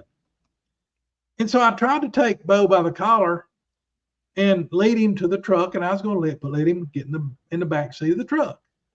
Well, as I got close to the truck, he locked down, and I was trying to drag him. Well, he twisted out of his collar, and he took off down the road, headed home. I only lived about 3 miles through the woods from there. And so thank you, Diane. So he runs up to where the road went into the woods, and he slammed on the brakes, and he started running up and down the tree line, and finally, he wanted to run out into the big field where the Indian mounds were. Well, he slammed on the brakes, and he came back. Well, I know what happened was he was running. There were boogers out in there. Well, he started running out, and he ran out into this god-awful swamp that was there. We're talking about a swamp that's got cottonmouths in there bigger than my arms, and he ran out in there. Well, I go running down the road real fast and hollering at him, and I caught him. Well, in the meantime, the women And just as I was getting Bo out of the swamp and walking back down the road towards the truck, I had left the key to the truck with one of the women. And they opened the door, and they both piled into the back seat of the truck. Well, when Bo saw that, he busted loose from me and ran wide ass open to the truck. And he's going like that as he's running. And they heard him coming, and they held the door, and he just dove in the truck and hunkered down on the floorboard. And they slammed the doors. And what I didn't know then is they locked them. So then it's just me and Ken. So we decided to walk out, go through the gaps out into the field. I was going to go into the field on the north side of the road. Ken's going to go into the field on the south side. Well, down his side on the hedgerow, there was some little groves of cherry trees. So he was going to go down there and see if there was any ripe cherries in the cherry trees. On my side of the hedgerow, there was a nice grove of wild plums, and I was going to go down there and see if there were any plums ripe.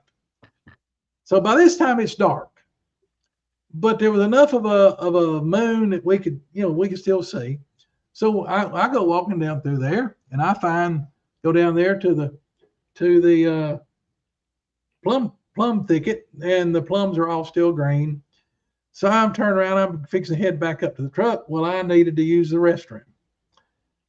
And so I just stopped. I didn't want to go up there around the truck with the women in the truck. And so I just stopped and unzipped and started taking care of business. And I'm standing there, and I felt this little breeze. And then I realized that this is weird. I felt some breathing on the back of my head and down my neck. And I whirled around, and there was about a 7.5 foot booger right up against my back, right behind me. And I hit my shoulder, hit him about the bottom of the solar plexus. And my left elbow hit him right below his belly button a ways. And I said a couple of expletives, and the booger, he goes, "Ah!" like that at me. And his eyes got huge. And I let loose another string of expletives. And we both started running, but he wanted to go that way, and I wanted to go this way. And we ran into each other again. Ran into each other. And it nearly knocked me down. And I started fussing and cussing and everything. And the booger growled at me again, and was baring his teeth at me. And he scrambles, and he actually looked back at me as he was running away, and he was like that. Well, Ken's on the other side of the other hedgerow, and he hears all this. He says, "Holy crap." He takes off running towards the truck. Well, I ran through the gap. I ran through the gap going out onto the road, where I had come in. And I can see in the moonlight, I can see Ken running on the other side of the hedgerow. He had a little bit further to go before he got to the gap on his side. As he was running by one of those little cherry groves, there's a dadgum booger about a 6.5, 7 footer steps out of the freaking little cherry grove or whatever and swats Ken across the shoulder blades as he goes by. Oh my gosh. And hit him. I mean, I heard it go bop when he hit him. And Ken caught a double or triple overdrive gear that I didn't know he had. And Ken's about 6'4". Dude, that son of a gun could cover. He could have beat any Olympus sprinter in the world at that point. Understandably so. So we go flying up to the truck, and he grabs the door trying to get in. The women have the door locked. And I get up, and I'm pulling on the door. Unlock the door. And Ken's over there. I could hear the door on the other side. And him trying to get it. Open the door. Well, I remembered I had a remote in my pocket, and I grabbed the remote and I hit it. And every time I'd hit it, that it'd pop up and it'd relock it. It'd pop up and it'd relock it. And we're yelling, unlock the door, quit locking the door. I don't care. Your best, if a boogers are after you, your best friend, your wife, your best friend, your daddy, your mama will lock you out of your vehicle. So we've had it happen. Keep extra you to the key. Always carry. I learned then. Don't depend on that freaking remote. You take a freaking key with you. If your car uses key.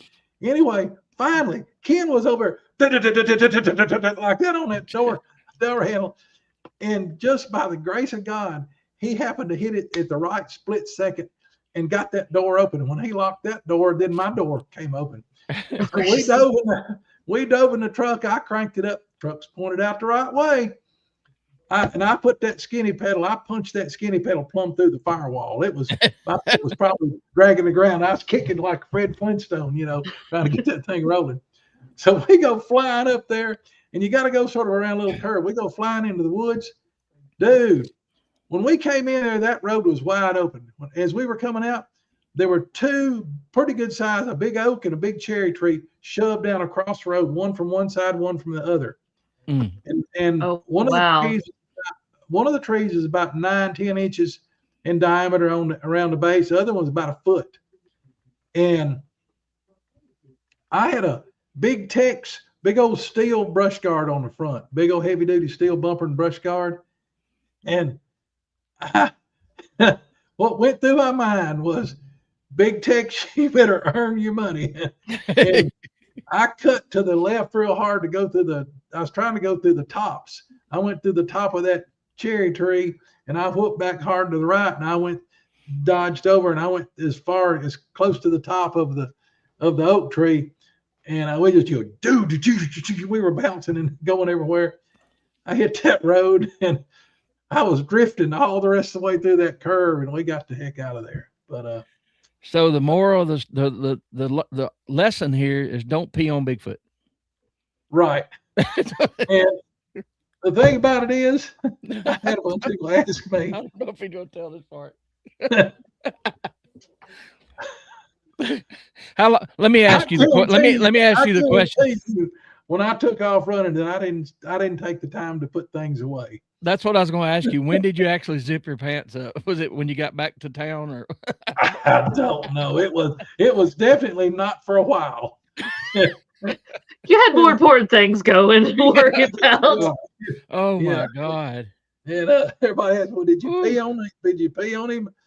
I probably did some. I don't know, but I don't know. It was pretty bad. But oh my God! All right, so now we go to this. We got done with the scariest. Now, all right, here we're gonna do. All right, I'm gonna go to tell you another incident happened at exactly the same place. And, all right, so we had a bunch of us. These were all experienced people that came to this one, and it's Pat Rance and Bubba Gump, Jim Hart, and we even had a guy come all the way down from North Dakota, and anyway, had a bunch of us, and we camped at a campground that was over in Alabama, but we decided to go back down to that place after dark, and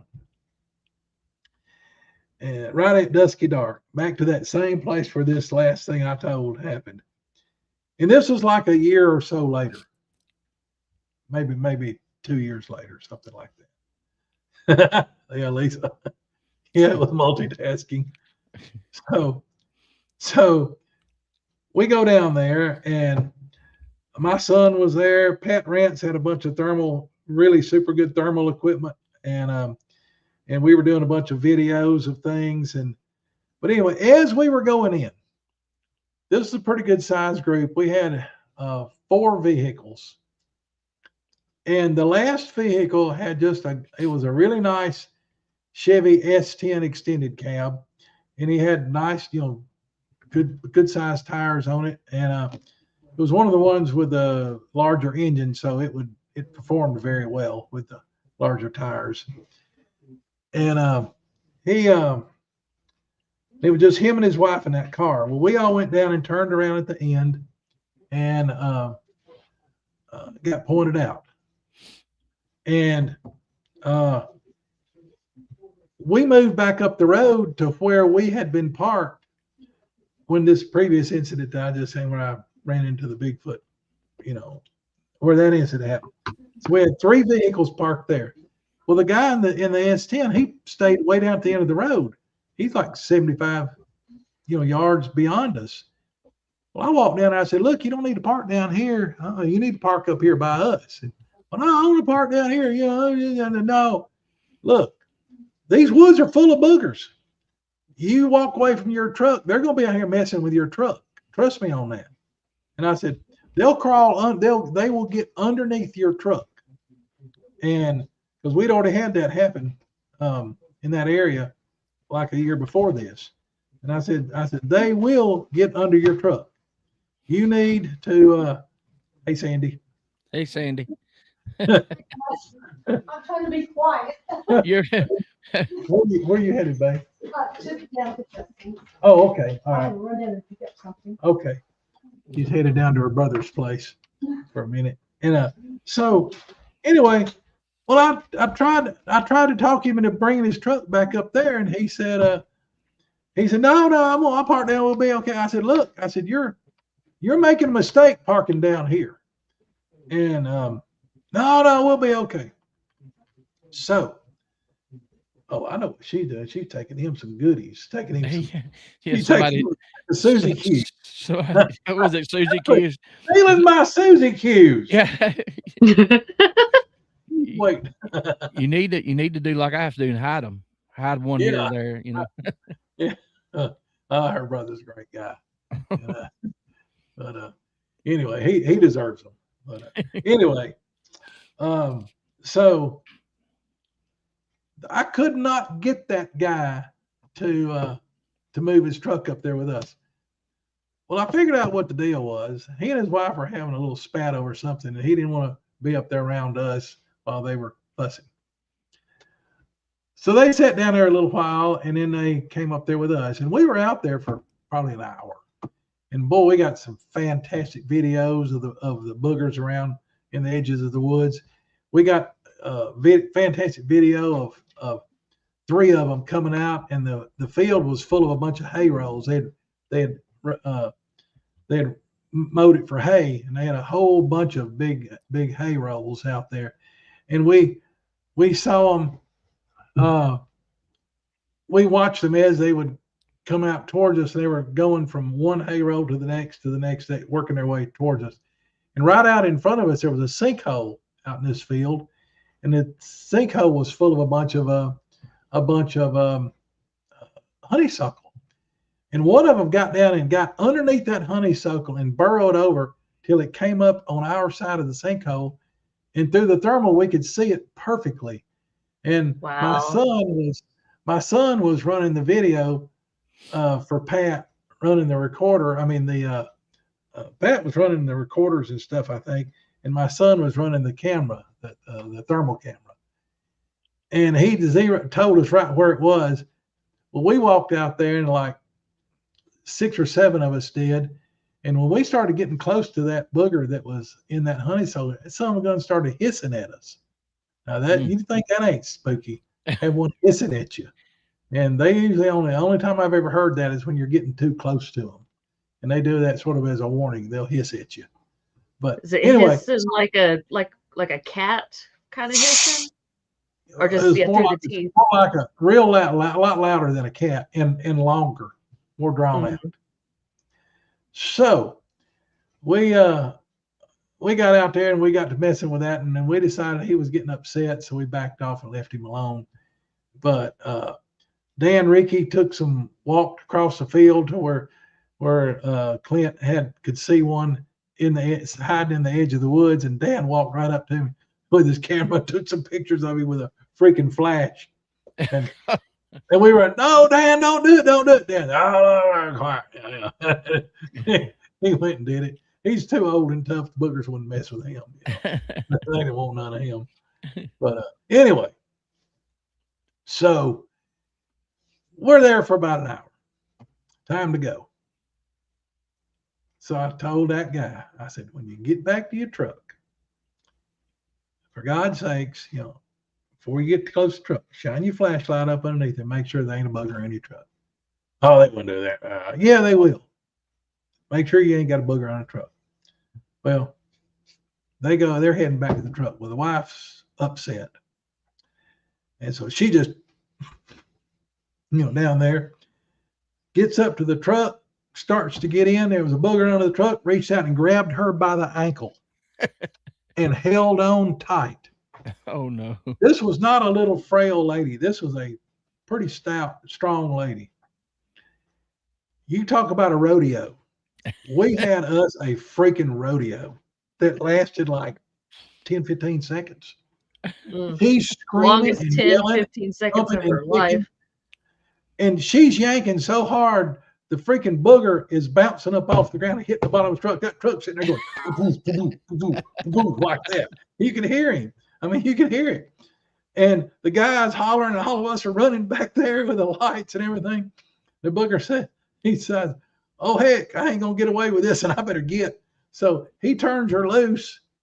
She is screaming like you can't believe. I mean, you can't even, I can't even come close to telling y'all how wild this was. And to see the truck bouncing up and down like it was freaking unbelievable. The boogers, I don't know how he did it. He came squirting out of the back of that truck. He jumps up. He's running, getting away. And the woman is still screaming and yelling, and she starts in on her husband. You know, and anyway, they got in the truck, and we just let him go. We just pulled over. Well, they're out of there. The sad but true part is this happened on a Saturday. By the next Saturday, they were divorced. Oh my gracious! You think the booger probably didn't help in that? No, it didn't. I don't know what was going on beforehand, but it was like I said, that just did not help things at all. That's the sad part. I mean, and you probably think too that the boogers had never heard a scream like that. It probably scared it.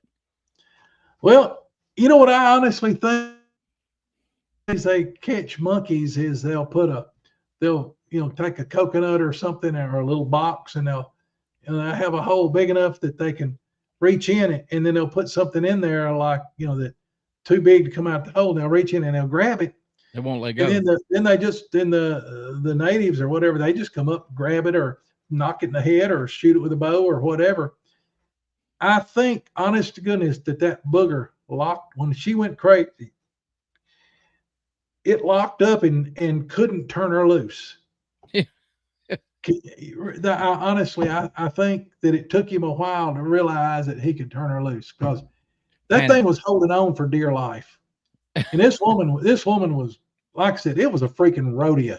And it's not funny, but it's like I can picture all this in my head. Well, that poor lady. It's just like all the other stories. We've been laughing about it the whole time because it's funny in hindsight, but during the moment, definitely not funny. Yeah, no. It was. Yeah, it was. Some of the people that were with us didn't understand what was going on, and they didn't. They had no idea what was happening, and but there was about 5 or 6 of us that knew exactly what was happening, and it was wild. Did anybody ever get a chance to talk to her afterwards? No. No. I tried to call her, and no. I was on the blacklist. Yeah. She probably said he told you to look under the truck. That's probably what caused. Oh, I guarantee you. Yeah. I guarantee you, she made his life miserable. Okay.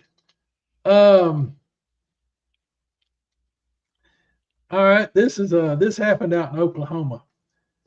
We were this happened just a few years ago, maybe 4 years ago. There was a gang of us, me and Jimmy Osmer and Wade. I think Wade was on this one. I can't remember if Wade Parker was with us not. Kurt Moser was there. Mary Fabian was there. Her sister was there.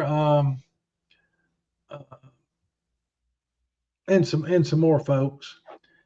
And so we decided to go explore this. One of our friends, Dave Counts, had found this area. He was taking a shortcut home back to Texas one time, and he stumbled through this area, and something just told him. He said, "Man, this is boogery." And he told us, you need to. He called me up and said, "Y'all need to go out to that place." And no, Mitch, don't do that. or Michigan Sandman, don't do that. And I'm not worth getting any kind of a tattoo over. But anyway, Dave told us that he said, "Y'all need to go check that place out." So we decided we'd go out there one night, and we had a group of us got together and went camping. And so we're in Oklahoma, and we're right there along the Red River. And we went riding back into this area, and boy, it was boogery. And we'd never been there before, and we pulled it up on Google Maps and just saw a whole bunch of roads just wandering around, and some of them had gates across them. It was on some federal land, and we just rode around, and I've been messing with them since before I was a teenager. But anyway, I called my first booger to me when I was 11 years old. Oh wow! My dad and I were fishing. I called one to us. That's a pretty funny story too. But anyway, so we found this. We're going down the road, and a lot of times, any of you that have been out doing this very much, you may be in a place that you don't know where you are, and then all of a sudden you just get a feeling, hey, I need to stop here. You just get the feeling that you need to stop and do some calling or do some recording, or you just need to stop and look around. So that's the way this place was. And we stopped, and man, there was cedar trees were thick right there. And you couldn't see, the road had been so narrow, you couldn't turn around. And,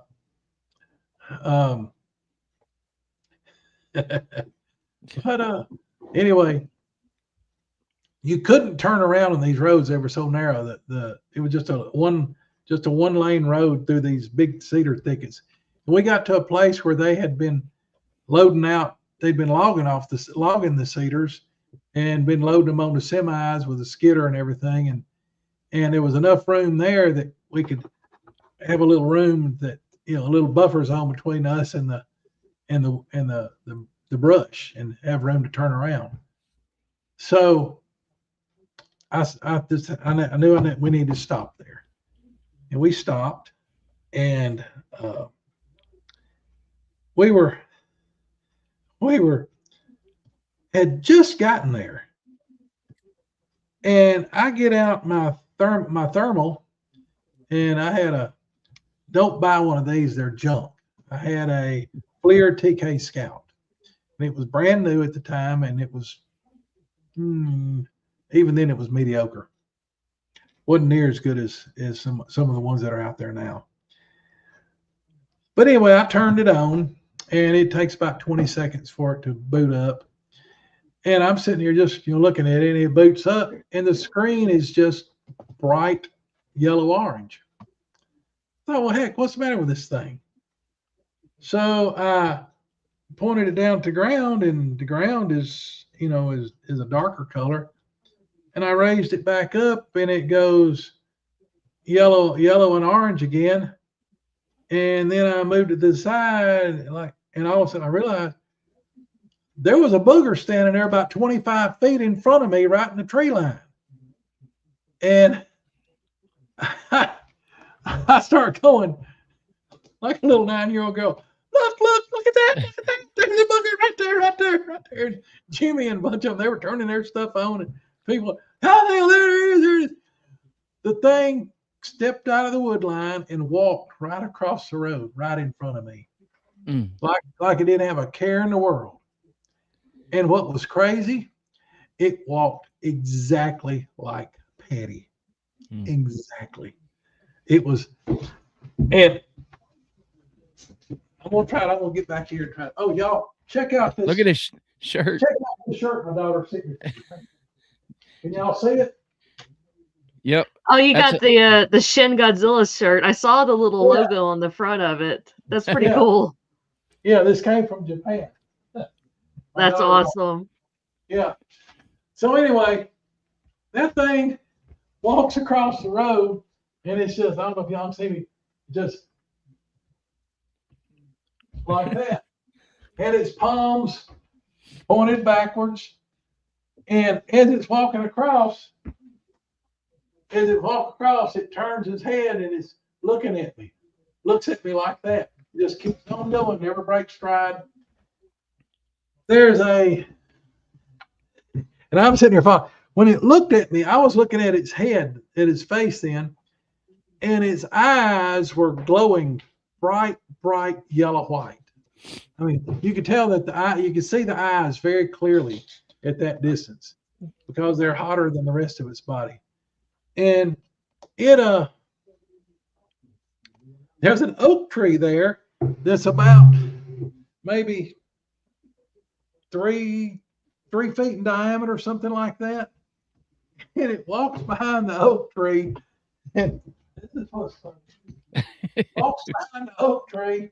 Oh, as it's walking by me, I can see its big old saggy butt, big old satchel butt. Just like Patty. Well, I started laughing again.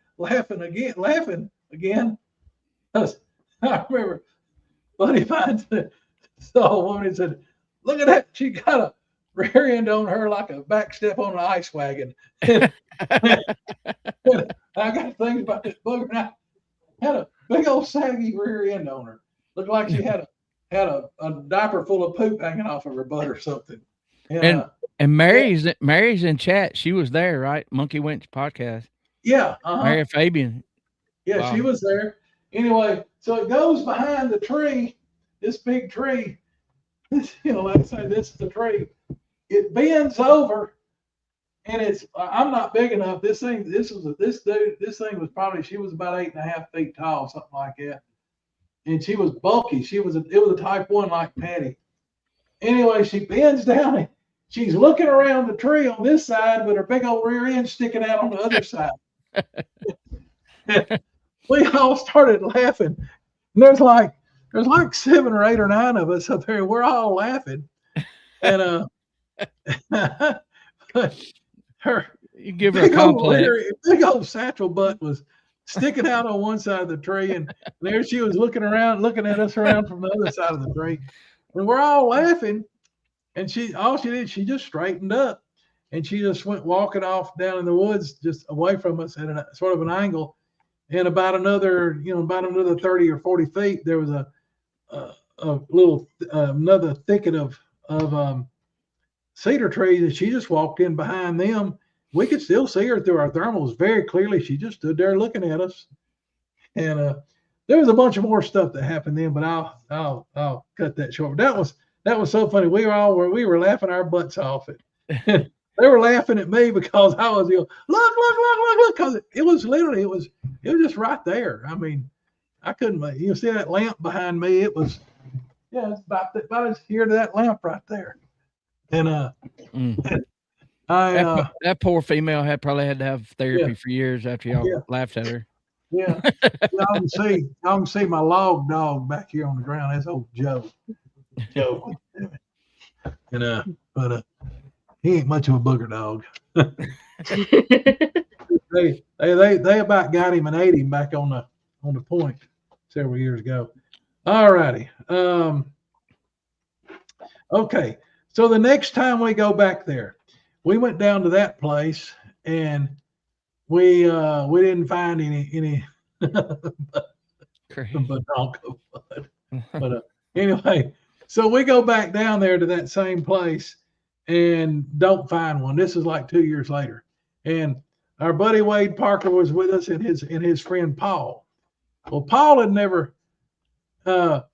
Yes, you are exactly correct that I forgot that I had not only a camera. I could have taken stills and I could have done video. Totally forgot it. So I'm sorry. I mean, just put me up against the wall and shoot me. I totally. And yeah, it makes me mad every time I think about that. I totally forgot about the capabilities of my camera. So we got my buddy Wade Parker and his friend Paul is with us, and me, and I can't remember if Jimmy was with us or not, and another friend Jim that was with us, and so we're driving around out there, and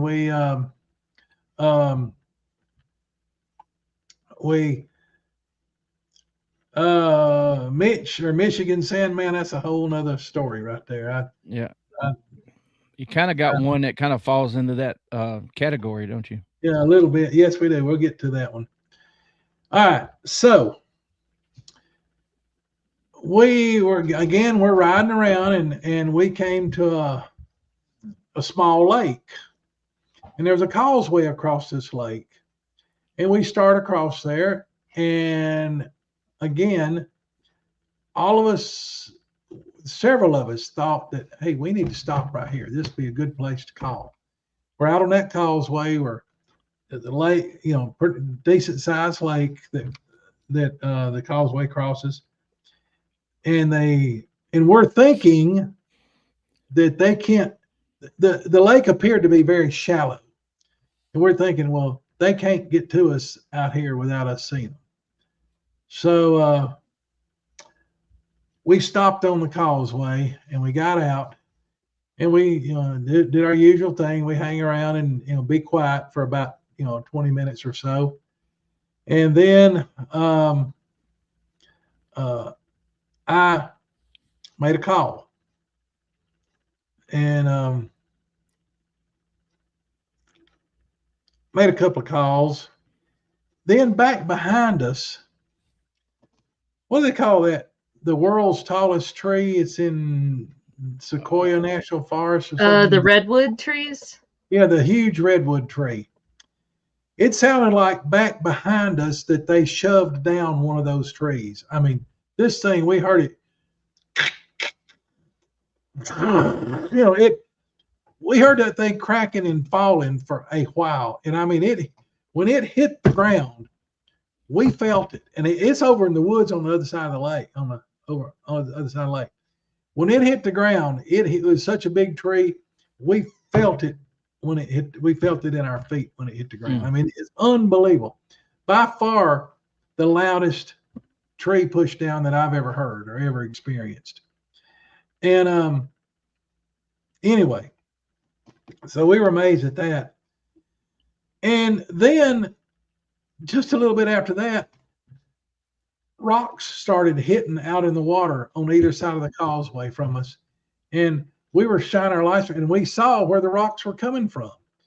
And we started shining over there on this one area on the complete opposite side from where we heard the big tree fall. And we see some rocks come launching up out of the bushes and fly and land in the water. 15, 10, anywhere from 6 to 15 feet from us. One of the rocks was a suitcase size rock. I mean, we're talking about a rock like this big around. Comes flying, and we actually saw it.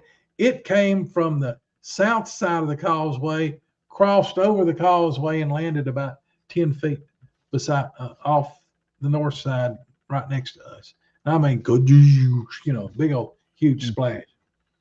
And what they're doing, they're picking up the lake shore over there on that side where the causeway started out in the lake, the lake shore on either side of the causeway has got all this riprap on it. And riprap is that those big huge rocks you see on the sides of road that they put there to stabilize the road. And there's bushes and stuff over there, and they're picking up that riprap and throwing it out there around us just to intimidate us. I don't know, maybe the Juvie just like to throw. Anyway, we finally saw one, and a couple of us hit it with our spotlights, and it ran out into the water and dove into the water and disappeared. We thought that this water around us was shallow. And we got to looking. It turns out right there where we were, there was an old creek bed or something came under the causeway right there. We were parked right on top of a big culvert that we didn't know was there. And we couldn't see the bottom. We could see down about 7-8 feet, and you couldn't see the bottom. I mean, the water is real clear. And we realized that we were in a place, if they wanted to, they could swim right up to us and grab us and snatch us right off the causeway. Well, that made us sort of nervous. Well, in the meantime, we kept seeing more and more. They were coming out, and we were able to see more and more of them. We kept Paul said, "Oh, I want to see one. I wish I could see one." Right there, Paul. Right there. Look. Get behind me. Look right down my arm, like it's a rifle barrel.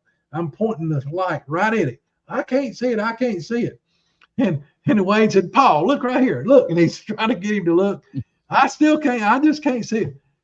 So there's about 3 or 4 of us standing there, and we're trying to get. And there's 3 boogers standing on the bank, right there. Just not even the length of this thing away, the length of my house away from us. I mean, like 60 feet away, maybe. 3 boogers standing there in the freaking open, and Paul can't see them. He can't see either one of the 3. Wade goes and gets this green laser pointer, and I mean, this thing is like you could probably cut battleship hull with it or something. You could probably burn through 6-inch steel with this thing. No, it wasn't that bad, but no, this is a very powerful green laser pointer. And Paul says, and Wade clicks that thing on, and he says, "Now can you see it?" And he puts it right on the middle booger's chest, right there. And the booger goes like that, and he just boom, off that bank into the water. He did an Olympic shallow dive like you can't believe. I mean, just boom, he hit that water, and that dude is gone. You can see like a 800-pound catfish tearing through the water, the water all humped up, and he goes across a little slough, and he pops up in behind some bushes, and old Paul's, I saw it, I finally got to see what I saw it.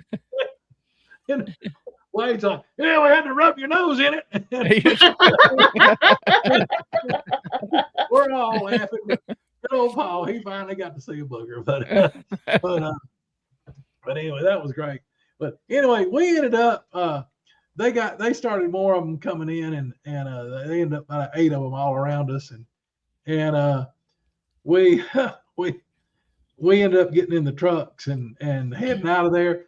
And what was cool when we got to the other end of the causeway is just as we were getting close to the area where the big tree was shoved down, all of a sudden about a grapefruit-sized rock goes right over the top of Wade's. Wade had a really nice Hummer back then and had it all fixed up. That was our booger mobile. And that thing came whizzing right over the top of us, and it went on past us and hit a tree out there in the woods beyond us. I mean, there wasn't any doubt what it was and where it came from. But anyway. Let me ask you a quick question. We had a question. Have you seen a booger since you saw that grayish one in Greg's driveway? Was that the last one you saw, or have you seen any close by?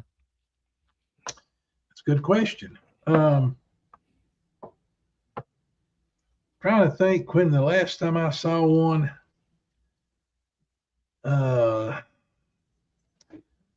Well, does thermal count? Yeah. Yeah, Yeah, I saw would say one. that would I count. saw one on the thermal back last year, back in October, just right back there, about 350 yards. Wow. Saw one on Kurt Moser's thermal. Yeah, standing out in the bean field. Twice. Yeah, we'd had a question like, when was the last time you saw one? So, and I think somebody asked about Odin. Have not seen Odin in 2 years now. We're at 2 years. Last time I saw him was in April of 24. and was that after the big fight that happened off in the? Saw him, the last time I saw him was a few days before the big fight. Yeah. And okay, so now this is going to be. Well, let me talk about Odin, and then we'll save the woo part for last. I moved when I retired and everything. I lived in another place for about a year, and then a little over a year. I retired in October of 2020, and moved back down. We were back down here in Alabama before Thanksgiving of 2020. So we got our butts back to Alabama pretty quick. And anyway, I moved back out here on a farm on 1st of March of 22. And the first night we were here, I heard some booger activity, and the dogs were a little nervous, and but both of my dogs, and I had old Jake, my retired police dog, and he came from the LA County Sheriff's Department, I found out. And but then I had Joe, who's laying right here behind me, and he's much younger. But anyway, I heard a little bit of stuff that first night, which was March the 1st. On March the 2nd, right after dark, after I'd fed them and everything and was getting ready to go to bed, and so I guess it was about 9:30, 10 o'clock, something like that. I let Joe and Jake out, and I always took a spotlight. Well, no, I didn't, and I didn't have one right at first. And anyway, I let them out, but I would always stand on the porch and watch them. And Jake always liked to carry a toy with him. And anybody knows what a jolly ball is? You can buy them at farm supply stores, and they got different sizes of them, but they're made for livestock to play with. They make a small one that's about the size of a basketball, a little bit smaller than a basketball, maybe. It's got a handle on top of it. And it's real. He used to love to play tug of war with it, and I could, grab hold of the handle. I could throw it pretty far, and he'd retrieve it and stuff. But anyway, so Jake had his jolly ball in his mouth, and they go trotting out the driveway, and they're headed over towards my dad's old garage, and all of a sudden they stop, and immediately Joe turns around and back to the house he comes. Jake stands there for a minute, and then he drops his jolly ball, and here he comes. And as he's coming, he's sort of looking back, and I thought, well, what's going on with him? So I step in the house, just right inside the door. I had a spotlight. And anyway, thank you, Ken.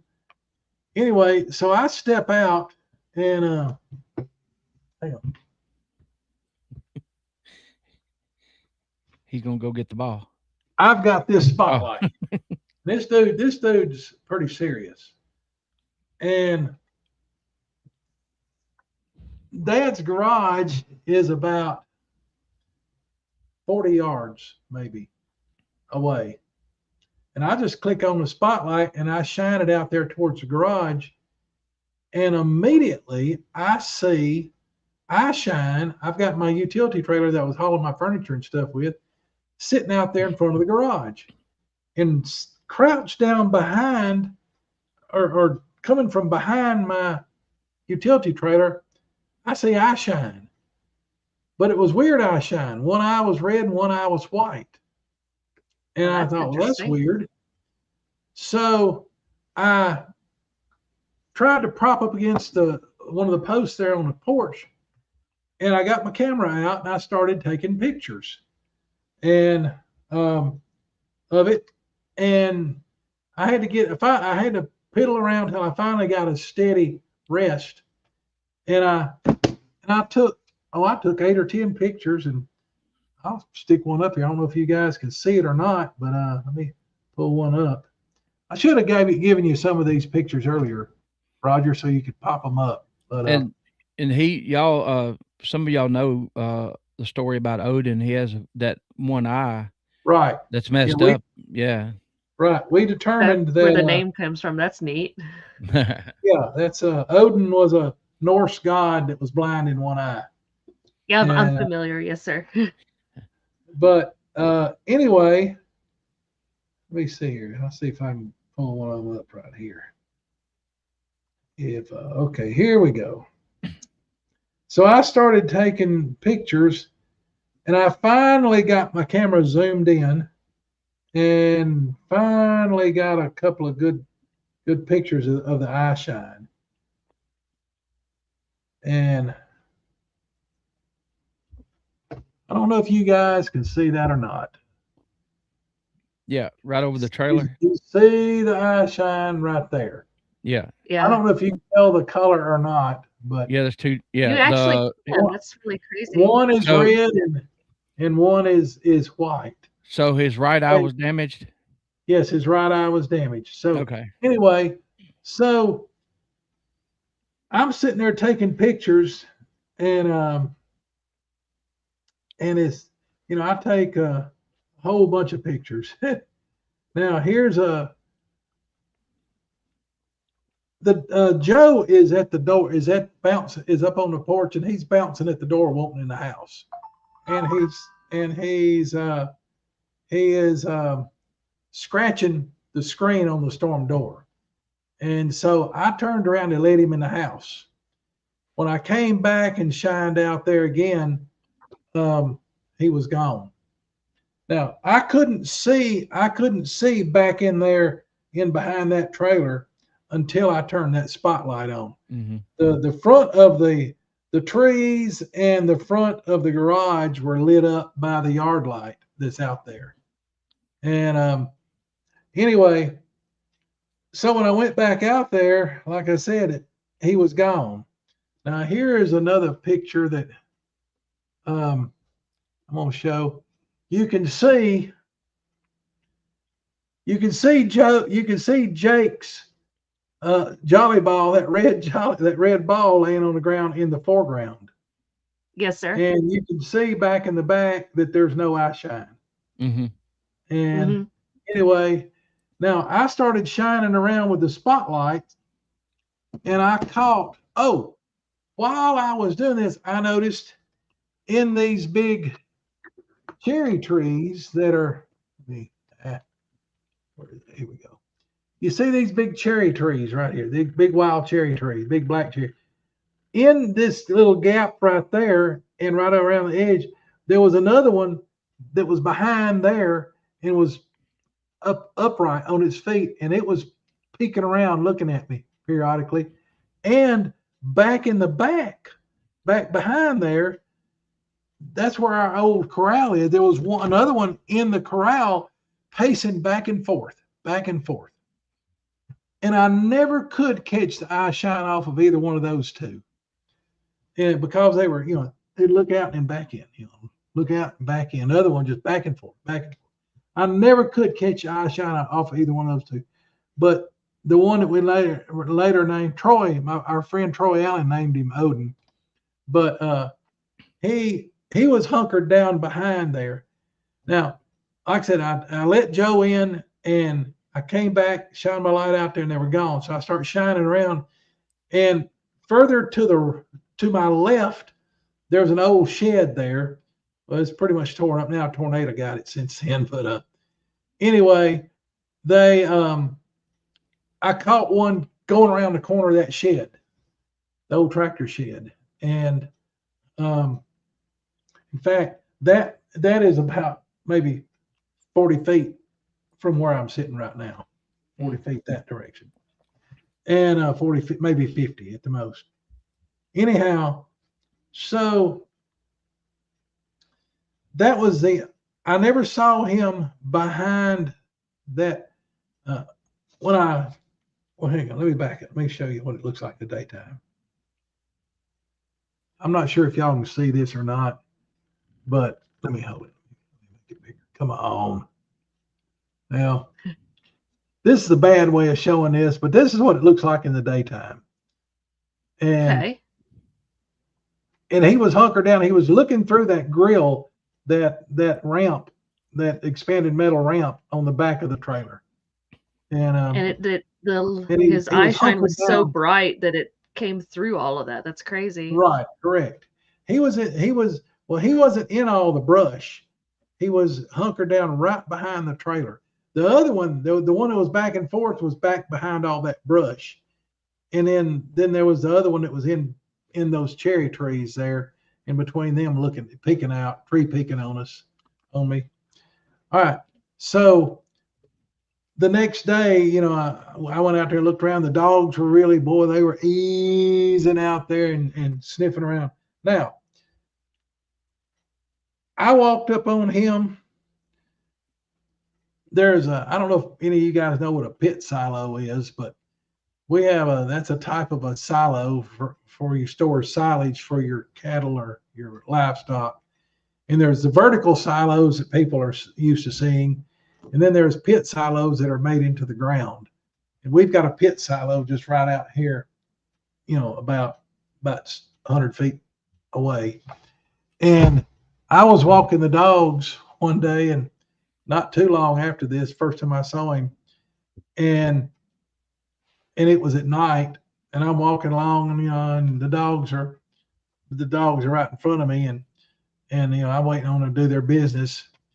And I've got this spotlight, and all of a sudden, both dogs just locked down, and Joe starts backing up, and Jake, his hackles go up a little bit, and he started backing up towards me, and he got it right up against the front of my legs, and I shine off in the pit silo. And dadgummit, if Odin wasn't hunkered down in there behind a bunch of old logs and stumps that we've been throwing trash off down there for years, trying to fill it up. And Odin was hunkered down right out in there, and he wasn't 10 feet from us. And the son of a gun stood up. Now he's 9.5 feet tall, or was 9.5 feet. Scared me half to death. He just stood up, and he looked at me just very briefly, and then he turned to his right and walked up out of that pit silo and just went walking right across what's now my backyard and over here towards the barn. And like he hadn't a care in the world, he just took her slow and easy, just walking along. And I'm sitting there about to pee down my leg. And I think Joe's in the next county, and Jake's right there trying to protect me. But I saw him so many times, and then little old Niffy, my little black German Shepherd, she's around here somewhere. I think she may be back in the bedroom with Sandy. But anyway, no, Sandy's down the street at her brother's place. But anyway, Niffy, come here, girl, come here. There you go. This is Niffy. Yeah, good dog, sweet girl. Yeah. Aww. Anyway, when we first got her, when she was a pup, she was only a little over 5 months old, and she was starved. She should have weighed about 50 pounds, but she only weighed like 23 or 24 pounds. Aww, and it was the poor baby. first, Awful. It was the first full night we had her, and she was in the had her in the house. I had her in a dog kennel, in the house. Of course, there she was locked up in the dog kennel, and I was working part-time at Rural King, and I was coming home from work. And when I turned in the driveway, and I had my headlights on high beam, and when I turned in the driveway, there was Odin up on my front porch. Mm. And he Oh, was wow. trying to get in. He was trying to get in the screen. He was messing with the screen door. It's a screened front porch, and he was messing with the screen door, trying to get onto the front porch. I mean, he was already on it, and he was up underneath the the roofed part of it, but he hadn't gotten through the screen door onto the screen part of the porch. And he was standing there like this, had his head tilted way over because he was too tall to fit underneath there. And that's how I got a really, really good measurement of how tall he was. And the interesting thing about him, you said he was real thin and skinny, and he took care of the juvenile. Right. He wasn't like he obviously was not an alpha or even a beta one. He looked like a Wookiee. He looked like a real tall Wookiee, and he had sort of charcoal gray hair. I think he was old because he had light, like almost like gray streaks of even the darkest hair on him was about the color of your shirt there, Roger. It was a dark gray, not black. And then he had streaks of lighter gray, like, maybe not quite as light as my beard and my hair, but close. And his shoulders weren't real wide. He looked like you could have shaved him and probably made an NBA basketball player out of him. Just tall and thin. He was tall and lanky and thin, yes. And he had now this is the good part. He was up on the porch and he was messing with the door, trying to get in, and he was like this to get underneath the roof. And I slammed on the brakes with my high beams on him, and I was about 50 feet from him at this point. If that was probably a little bit closer, probably about 40. And all he did was he turned around and he walked out from underneath the covered part of the porch. And when he popped his head up straight, I could see exactly where the roof line hit him about right here. Wow. And I could see him perfectly. The light, the yard light in the front yard was lighting him up. Plus, I've got a bunch of lights. They're not motion lights. They're on a timer that come on the front porch, and all those lights were on. So he was very, very well lit. And he stepped off the porch. He didn't walk down the steps in the very front. He stepped off the side, and there used to be an old. It's not there anymore, but there used to be an old hot tub right there. And he walked around the end of the hot tub and past my grandmother's peony patch and just started walking across the front yard, just slow and easy, wasn't in a hurry. And there was a heavy dew on. And the really cool part, he left very, very distinct tracks in the grass, in that dewy grass. And so he took off. He went down there and he went around. At that time, we had a hedgerow that came up beside the house and out along the east side of the yard right there. And he went around the end of the hedgerow and disappeared. I said, "Shoot, man, this is just fantastic." I had a tape measure in the truck. I pulled up, got out of the truck with my with my tape measure. And I got up there and I started measuring his stride, and he had about from the heel of one track to the heel of the next track was about a little over 60 inches, maybe 60 and a half, 60 and 3/4. A couple of them are like 61-inch stride. And you try to do a 60. You try to walk and leave a 60-inch stride. No, 5-foot stride from the heel of the track to the heel. You can't do that. You can't do it. We found some that was 4.5 feet, and I couldn't get close to it. Yeah, I couldn't do it. Well, this guy, he, like I said, I got him. He was right at 9.5 feet tall. When he turned around, he looked at me just real briefly.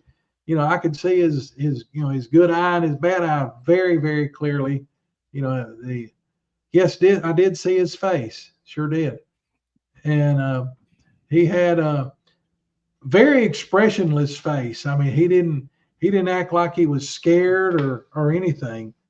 And now when I got out of the truck, I could hear Niffy. She was in her kennel and she was crying. You know how puppies cry. And I'm sure that's what attracted him up there. He was probably going to try to get her for supper. I don't know, but but I saw him many, many times. That was one of the only 2 or 3 times I ever saw him when he was by himself.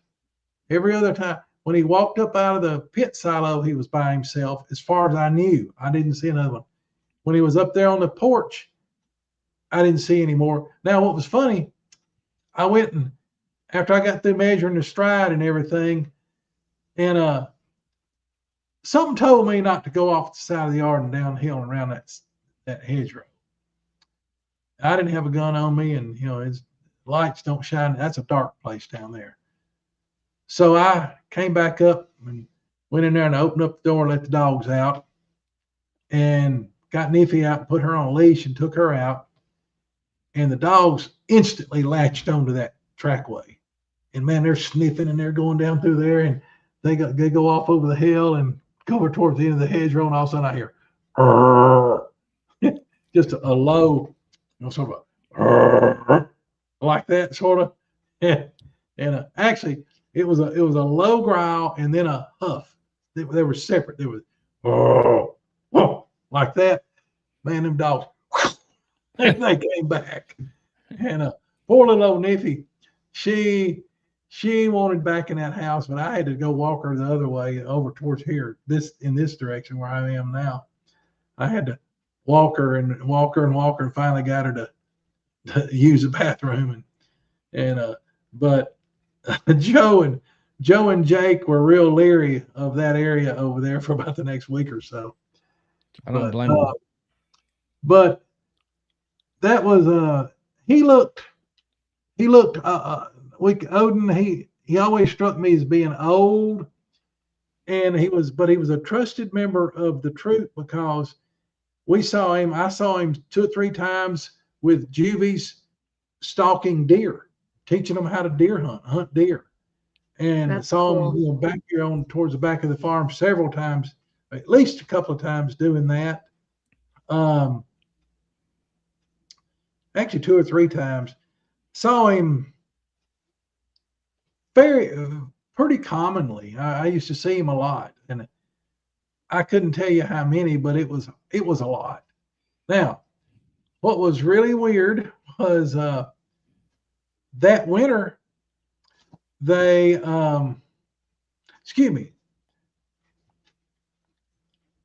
he left for a while, and I didn't see him for 2 or 3 months.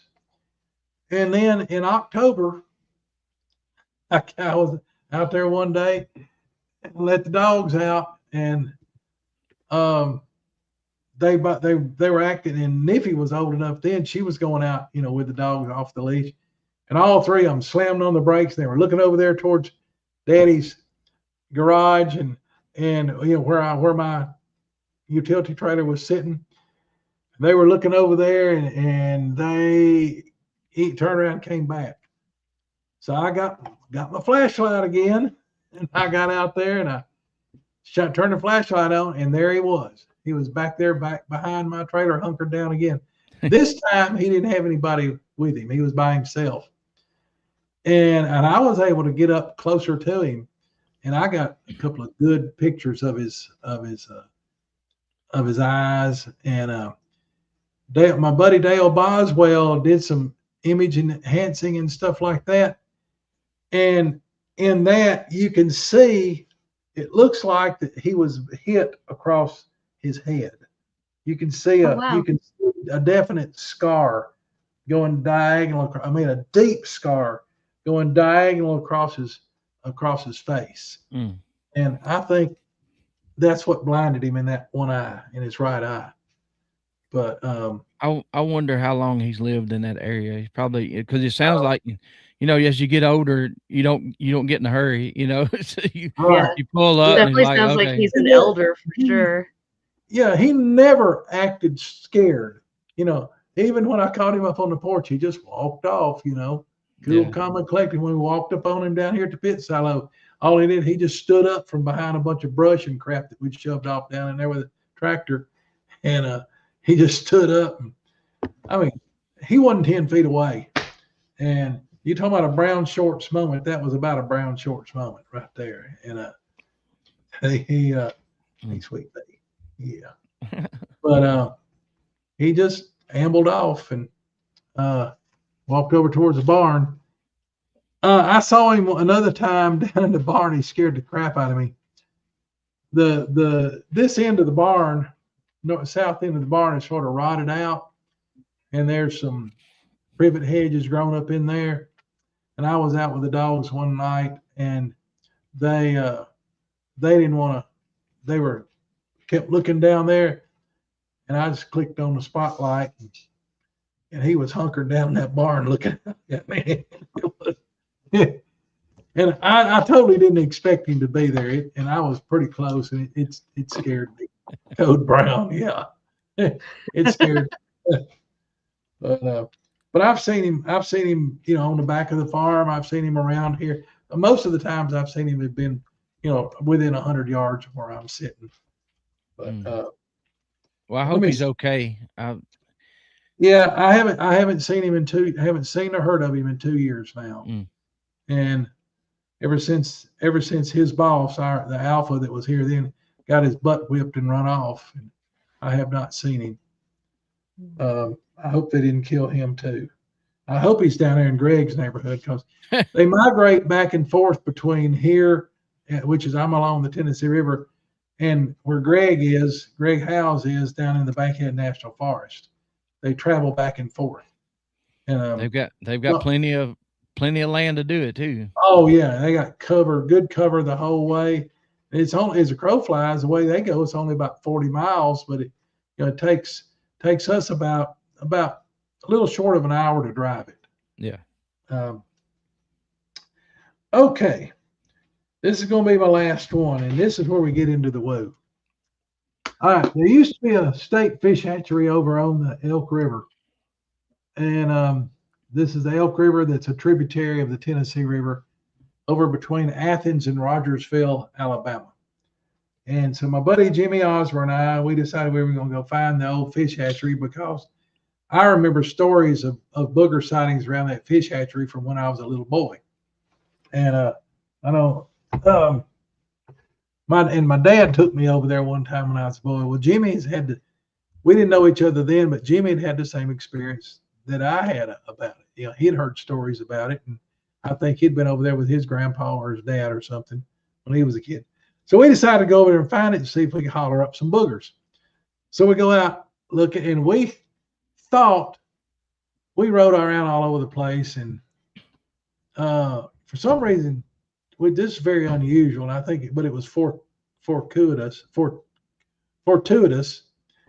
We couldn't find the thing on Google Maps or Google Earth or anything like that for some reason. Now, it's been closed for decades, but we couldn't find it. We knew roughly where it was. We knew it was on a peninsula. So we rode around, and we were looking at the maps, and we found a peninsula. Oh, that's got to be it. Yeah. So off we went. We got on the road, and we drove, and man, it was middle of nowhere. We got to a closed gate. We said, "Oh, I bet it's down that gate right there." Gate looked had sort of an official look to it. Mm-hmm. And didn't have any signs. I think it might have had a keep out sign on it or something. I don't know. But just enough to make it look kind of official. Yeah, it just looked like, we just thought, well, I bet it's down there. So we couldn't get there. So let's drive by it. We'll go up here. And we noticed the road curved and went up a hill. Well, we get up on that hill. That'd be a good place to call from. So we go up the hill. We get to the top. And there is, right as we came to a hunter's camp, some folks that had like a little cabin up there. Obviously, they used it for hunting and vacation and hanging out. there was nobody there. There was a small house. There was a little equipment shed and had a little tractor sitting there and some other stuff, and had a big wood pile in the backyard, and then had a stack of those blue 55-gallon drums. Apparently I don't know if they were using it for their water supply or what, right there next to the wood pile. And there was a gate right there. You couldn't go any further past that because there was a gate, but the road continued on, and it was a square 40-acre field that this gate opened into, and the gate is right at the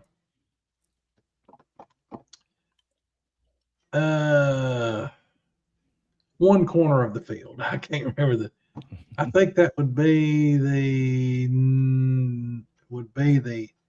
southwest corner of the field. I believe that's where it was. Yeah, that gate was in the southwest corner of the field. So, I believe. Anyway, you can see down the road, and the road curved, and it went up to a really nice looking camp house. I'd be living in the thing if it's mine. That was in the opposite corner, be the northeast corner of the field. And now, anybody know a square 40 acres is 440 yards on a side. It's a quarter of a mile long on a side. For folks that don't know farming terms or surveying term. So this is a pretty good sized field. So from where we were standing beside this cabin at the southwest corner of the field to the cabin at the straight across from us is 440 yards to the far side of the field. To where that cabin is, it's going to be a little over 600 yards, a little over 3/8 of a mile to it, because you're going diagonal across and you multiply 440 times 1.414, and you tell you the yardage to the. I know you really needed to know this. No, So it's all about. I'm just trying to give you an idea of the dimensions. Right, and no, so it's all about the details. I love it. Right. So halfway across this field, there is a deep gully, a very deep gully, and see you, John. Very deep gully. So we're looking around. First thing we need to get our thermals out. We look around. No boogers. We don't see anything. And so I do a call, and we get an answer from straight across the field, other side of the gully. And Jimmy's thermal is a lot better than mine. Mine's only good for about 100 yards or so. And with Jimmy's, will stretch on out there for 500 yards. So we're looking, and sure enough, this booger that hollered back and answers, he comes out on the far side of the field. So he's a quarter mile from us, 440 yards. And he's a biggin.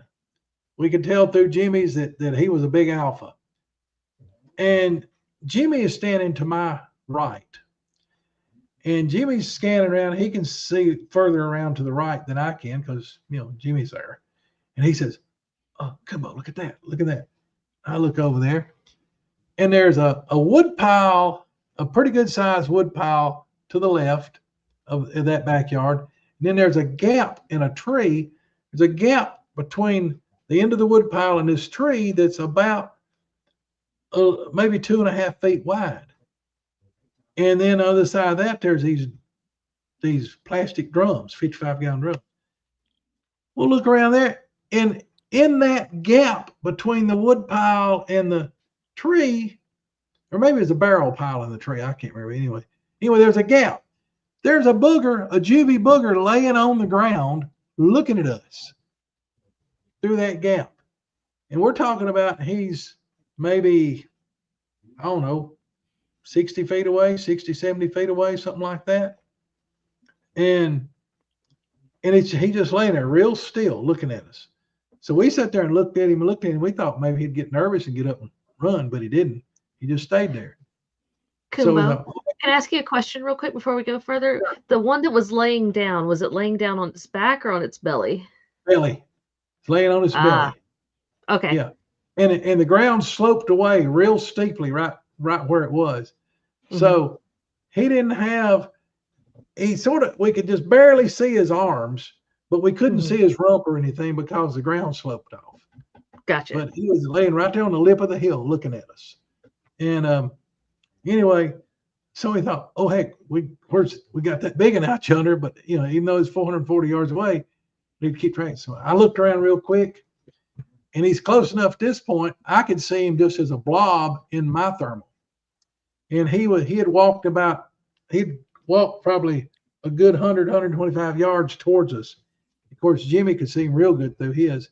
He was out there at around 300 yards, but he was still on the other side of that gully. So we're sitting there. So I made a call back and to the booger out in the field. And so we're watching the one over here, and we're watching the one in the field. And he comes up, the one in the field keeps coming up, and he comes to the edge of that big gully, but he stays on the far side of it. But he walks down in it a little bit till he didn't go down it so far that he couldn't see us or we couldn't see him. We could still see him full body on the side of the gully, and he's probably 200 and maybe 25 yards out, maybe 250. And he just stops, and he makes a couple of little calls, and so we're looking back at the one over here at the base of the tree, and he's still just laying there. And we start watching. I start scanning around behind us, to make sure one's not sneaking up. A lot of times they'll get one or two to get your attention while others are sneaking up on you closer.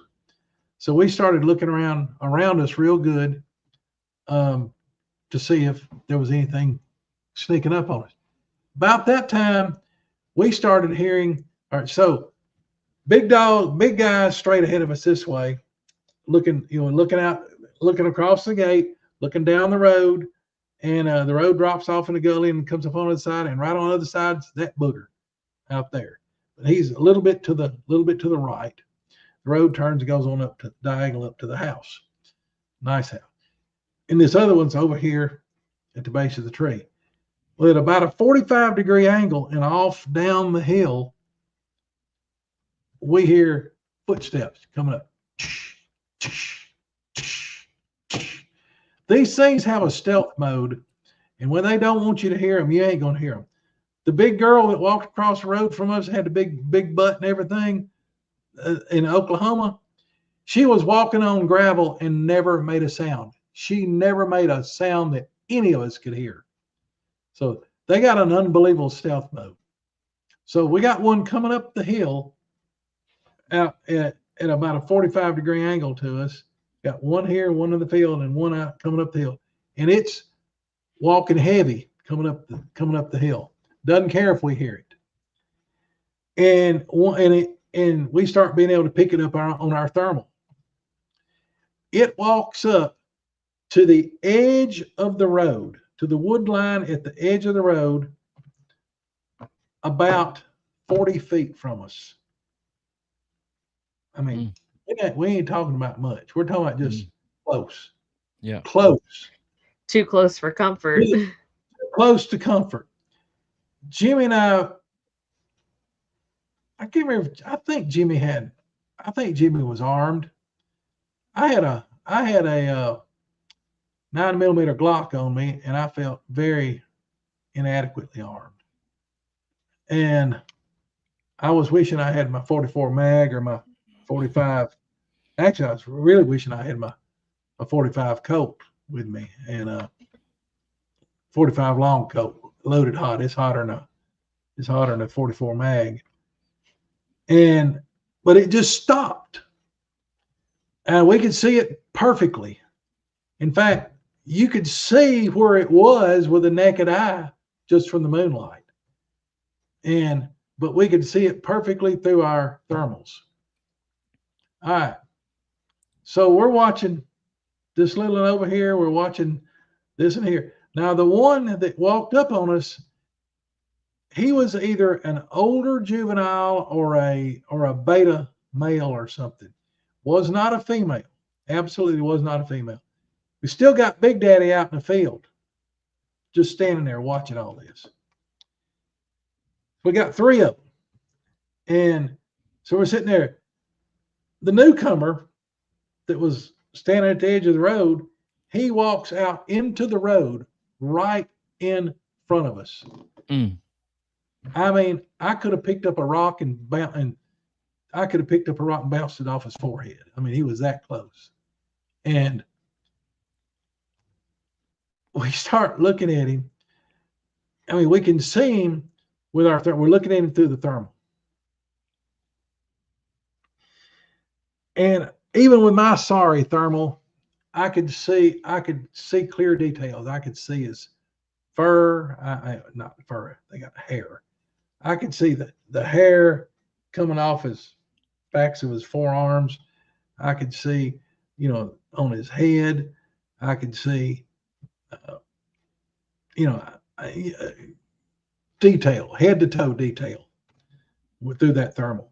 And I played with the color palette, and Jimmy was looking at his, and we sat there, and he was just standing there, and so we said, and we're wondering, well, all right, what's going on? And so one of us would keep an eye on him, and the other would look around and check the other 2 and check around just to make sure that they weren't sneaking up on him. So it was just those 3. And we said, let's light him up. So I had this spotlight and Jimmy had one similar. We clicked the lights on. There was nothing there. Nothing. Thin air. Nothing. Goosebumps. We got the lights in his hand. I got the light in his hand, and I get my thermal back up. I can still see that sucker through the thermal. Put the thermal down, and he ain't there. I spotted rock. I spotted rocks on the freaking road that I could see through my freaking thermal at his feet, and I could see him through this spotlight with my eye, and there was nothing there. Nothing. Ooh. And I got chili bumps all over me. I wish you Me could too. see. Me too. I mean, I have and That's too. insane. Jimmy's That's over there about to have a crazy. hemorrhage just like I was. I mean, every hair on me is standing straight up right now. And I mean, I got goosebumps for you non-Southerners. Chili bumps down here. Chili bump. I eat up with chili bumps right now. Me But too. there was nothing there with the naked eye. We turned our thermals off. I turned mine off and then restarted it. I don't know why, but I did. And it's still shining my light out there and nothing. Now, I whooped back over here and that one was still there. I shined out in the field and Big Boy was still out there. And we're like, what in the hell? And then we looked around again, and that over here by the base of the tree was gone. And I looked out in the field, and Big Boy is walking diagonally down into that gully. And so my thermal's back up then, and I'm looking at the thermal, and I could see him, but then I noticed his freaking feet. I couldn't see his feet. Oh wow. And I clicked the light I've heard back that up, before. and I still can't see any of him. I said, Jimmy, you see anything? And I can't see nothing. Neither one of us could see anything with the naked eye and with a regular light. And Jimmy's looking through his thermal. He says, he's fading out. And I said, yeah. And then I couldn't see his head. Oh. And I ended up, all we could see was this, and the temperature signal was changing. it was getting cooler looking through our Wow. thermals. And it ended up, all I could see was the trunk, sort of the trunk of his body, but the edges were not distinct. They were sort of fuzzy edged. And about that time, then we hear Big Boy coming up out of the draw where that one had come up, the disappearing one had come up, and we hear him. And I mean, this guy, and he's coming up pretty fast. And again, he don't care. We start hearing stuff popping and snapping. We decided then it was time to open up an extra large, super fast acting can of Gone. It's time to go. You stayed longer than I would have. Yeah. Dang, Coonbo. Don't ask me what had happened. And Greg told us, like, y'all called him, like, leaving, freaking out about what just happened. Yeah, we had to tell somebody. We called Greg. I think we tried to call Troy, and he was already in the bed asleep. But man, yeah, we were freaked out. And there's no, there's no explanation, for that. And then I don't know. Even though it's weird, the weirdest part was the heat signature turning cooler. And yeah, the fact that you could pick it up on the heat, but not with the spotlight. Right. That's just... But then it even started fading out on the thermal, on both of our thermals. Wow. If it had done it just on that piece of crap FLIR of mine, right? That wouldn't have been any. And Jimmy saw it on his, but on both of our thermals, it was fading out, and the color on it was getting cooler looking. The last I saw, it looked almost like had a dark, deep brown.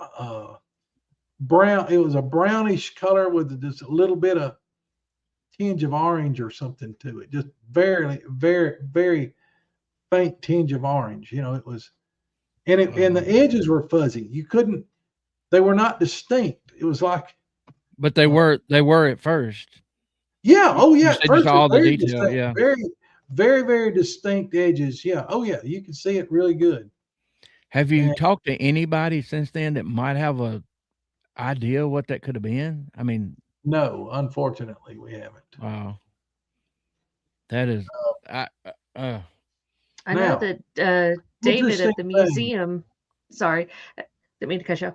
I know that David at the museum has taken several reports of them where they phased in and out right in front of people, or like they're seeing it and they only see the top part of it, but not the bottom part of it, or vice versa. So apparently that's what happened to us. Now, the next time I tried to turn my thing on, because I took some pictures, that dude is dead.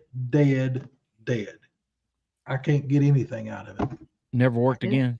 It's never worked again. I can't recover anything out of it. And I don't know.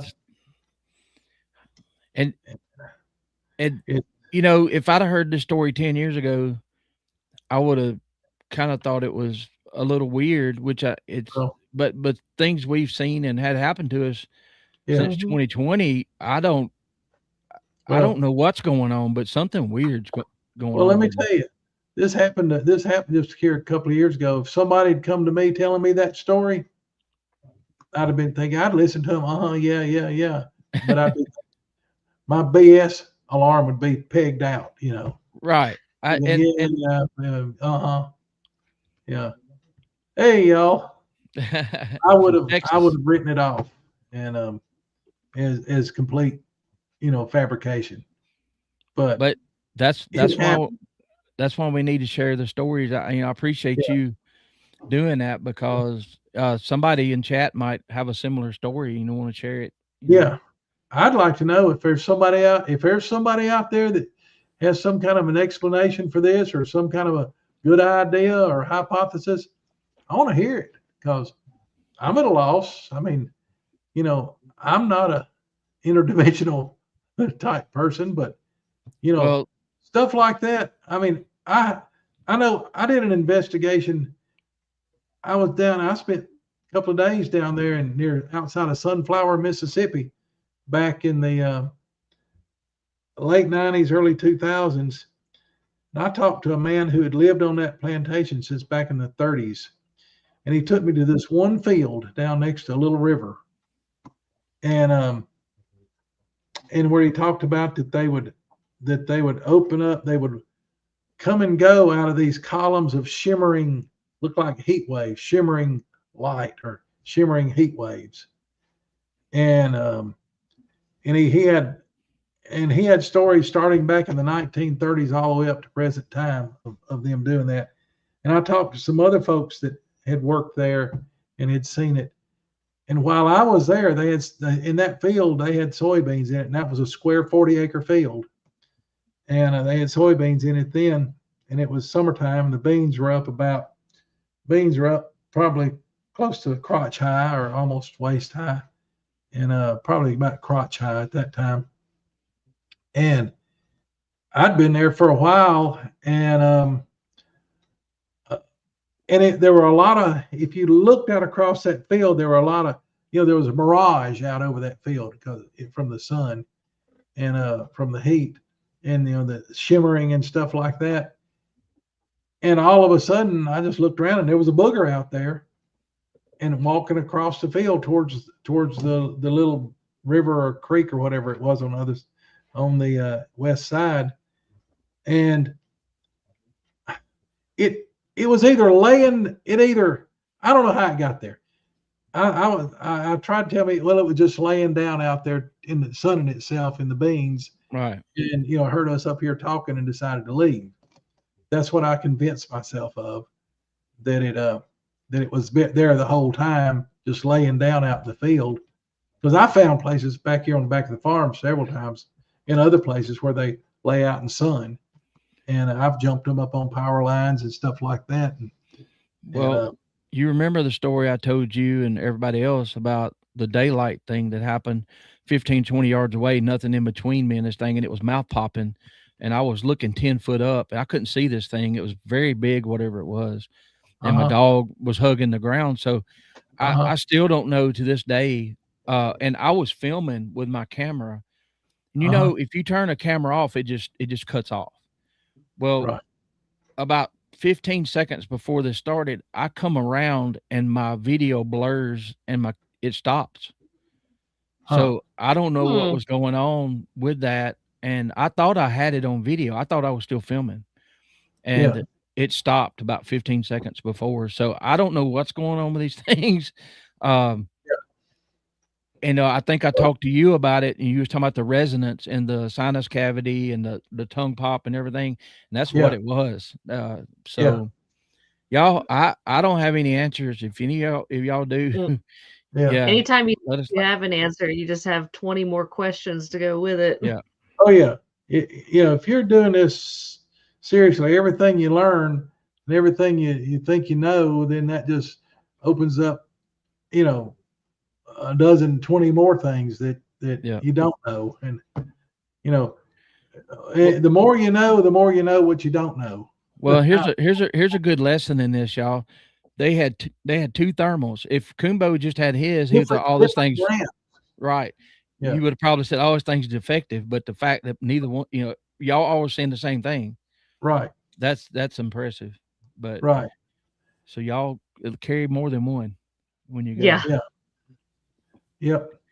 Yeah. And they were totally different brands. Mine was a Fleer, and his is an ATN or ATM or something like that, some other brand. But yeah, Coonbo, it's something to do with physics or something. Yeah. I lied to Coonbo again. I said, "Why don't you come on for an hour?" Who, Coonbo? Never. 3 hours. Yeah, 3 hours. So I'll let you go get you some Oreos, and thank you. Very interesting. I appreciate you telling that. I know that was a big ask to come up with 5 and 5, but we all, everybody in chat, we broke a record tonight. We got up to 220 something people viewing at one time, and wow. But they've hung in with us because I like the the scope of the encounters and the scary stuff, because even y'all take, even if a seasoned researcher almost has a brown, gets scared, and if somebody is in your group that knows more than you do, and they tell you to get in the truck and leave, listen to them. Well, a lot of people don't know this, but I have been involved in the investigations of several, I'm not going to tell a number, but several disappearances of people that I am 100% convinced that a booger got them. And one of them, one guy was folded up like a billfold, and y'all found tracks and everything. That's that story. I mean, that's one of the first stories I ever heard you tell. Yeah, and I have talked to FBI people, and in fact, the guy that called me to come up there where they found the guy in the truck folded up backwards and jammed down behind the steering wheel. Yeah. He asked me to come up there, and I'm like, yeah, right. I'm going to drive all the way up here, from Alabama to Kentucky. And, well, I'm glad that I did. I mean, it was, long story short, the guy was target practicing in an old quarry or gravel pit, and he was disturbing a booger in the area, and it was in the afternoon, and he booger walked out on the high wall of the gravel pit or the quarry, which is usually the far wall from the entrance to the thing, and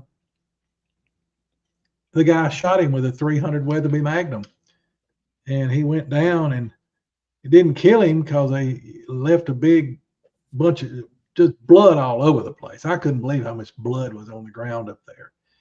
And the guy ran around, and it appears that he probably shot him at least one or two more times, but then he was attacked by the rest of the troop, and they killed him. He found his gun all bashed up and beat up, and empty rounds on the ground. The gun had been shot empty, and and found several more pieces of empty brass on the ground. And then they carried him back down, and they folded him. They folded his, if this is his front and this is his back, they folded his legs backwards, and his feet were sticking up over his shoulders. And then they jammed him down and put him in his truck, jammed him down behind the steering wheel. And then it appeared they found 5 distinct sets of tracks where they cavorted, jumped up and cavorted and jumped and everything, and all around and on top of the vehicle, the truck, and then it took off. And it's serious when the law enforcement calls you because they know they have something they don't know what it is. Well, it was the FBI. Oh, okay. And so when the 3-letter agencies, which is even more serious. Yeah. And but I've investigated several disappearances that they wanted to know if there was a chance that this could be Bigfoot related. And the guy already knew before I got there up there in Kentucky. Yeah, he was wanting to confirm. He knew exactly what it was. Yeah, he just wanted second opinion. And, all right. Amanda's in another time zone. She probably has to open the museum tomorrow. So, are you off? Thankfully, I'm off tomorrow, but I am going to go spend the day with my mama. So yeah, I got to get some rest. All right. Well, Coonbo, thank you, sir. I appreciate it. We could talk all night, but I'm not going to do it that way. So I've hung in through this. This has been fantastic. Oh, great! It's good job, and I can't thank you enough. Yeah, thank you, Mr. Yeah, thank you, Coonbo. I really appreciate you taking the time and trying to. What do they have? I got to word it. I'm gonna try to sort through all the amount of stories that you got in your head, probably to come up with just a few to tell. And everybody, be on the lookout next week. I'm going to attempt to go live from Land Between the Lakes, and Amanda's going to hold down the fort here. and we're gonna see if we can make it work. If I can find some good enough signal, so it Yeah. probably won't be very long, but we'll let some of y'all see. I'll take some video of the landscape and some of the hollows and stuff, and maybe put a video together to show to let some of y'all that are around the world or in other countries that where you can see when we say LBL, you'll know what we're talking about. So Yeah. That'd be cool. You can also send them to me, and I can upload them here to show the audience as well. I need to answer Patrick Noble's question. He asked, "What did I think about the moon launch?" Oh yeah, I think it's absolutely fantastic. Yeah, I've been very interested in this Artemis rocket, or technically it's a missile because it's guided. Ever since they first started talking about it, way back in the late '80s, early '90s, and for y'all that don't know, for the people that don't know, Coonbo used to work for NASA, so that's why he was asked the question. Yeah, I've worked in mission control on 7 shuttle missions, and I was in there when the Challenger blew up, and lost 4 friends when the Challenger blew up, and Greg Jarvis and Ron McNair and Judy Resnick and Ellison Onizuka, and I had worked at least one mission with each of them previously, and then I worked several other missions in other facilities, like an underground facility. I worked DOD missions, a couple of them, and anyway, I was. He probably can't tell. Yeah, he has to when he has to stop his. Yeah, I can't talk about. There's 2 of them I can't talk about. Yeah. Well, and Varick says sorry for your loss, Coonbo. I remember when you heard that story the first time, it hit me that it was a national tragedy for all of us, but I didn't think about the personal tragedy that it was to people who knew him, and it kind of. I was watching in school when it happened back then, and it's sad. Hang on just a second. My wife's texting me. Anyway, I'll get to it in a minute. But are you still talking? Well, that's exactly what it is. It's like, you done yet? That's exactly what it is. Yeah, y'all know. Y'all, the old channel, Coonbo, one of the first times he was on, and it was Greg. We was all talking, and we got to showing knives, talking. It's just a conversation. Before we knew it, it was 6 hours. Coonbo said 3 hours. I went to get something to eat and come back and got roped into 3 more hours. So yeah, that was before my time. Y'all keep talking about that one. That was the record breaker there. It was fun, but it took me 2 days to get over it. I will say that. Probably 2 in the morning, 3 in the morning. Yeah. But all right, we're gonna end this thing, and I'll get in touch with you. You know how much I appreciate you. So yeah, I do. Yeah, I appreciate all the kind words from everybody in the chat. I wish I had more time to answer questions and everything, but truly, I'm very humbled, and I'm very appreciative of all the good words. And when I started studying Bigfoot back in the '70s, seriously, I never ever, I had even 20 years ago. I mean, I've been doing this for way over 50 years. Even 10, 20 years ago, I had no idea of or aspiration or dream of or anything of becoming any kind of a Bigfoot personality or anything in the Bigfoot world. All I wanted to do, in fact, it's what I want to do is just teach people. Yep. And because of you and people like you, it made it more acceptable to talk about. And you help people like me that bottled it up for 35 years and wouldn't tell nobody. So we owe you and other people that came along with you and before you a lot, because without what y'all's early work, we wouldn't be sitting here right now. So yeah, thank you. yeah. We Yes, took thank you. That's one thing we had to develop thick skins quickly because Yeah. when I first got into the internet, when Jim Hart showed me the internet side of the Bigfoot world, I couldn't believe, and there would be 15 trolls or 25 trolls and just idiots to every one person that was seriously trying to learn.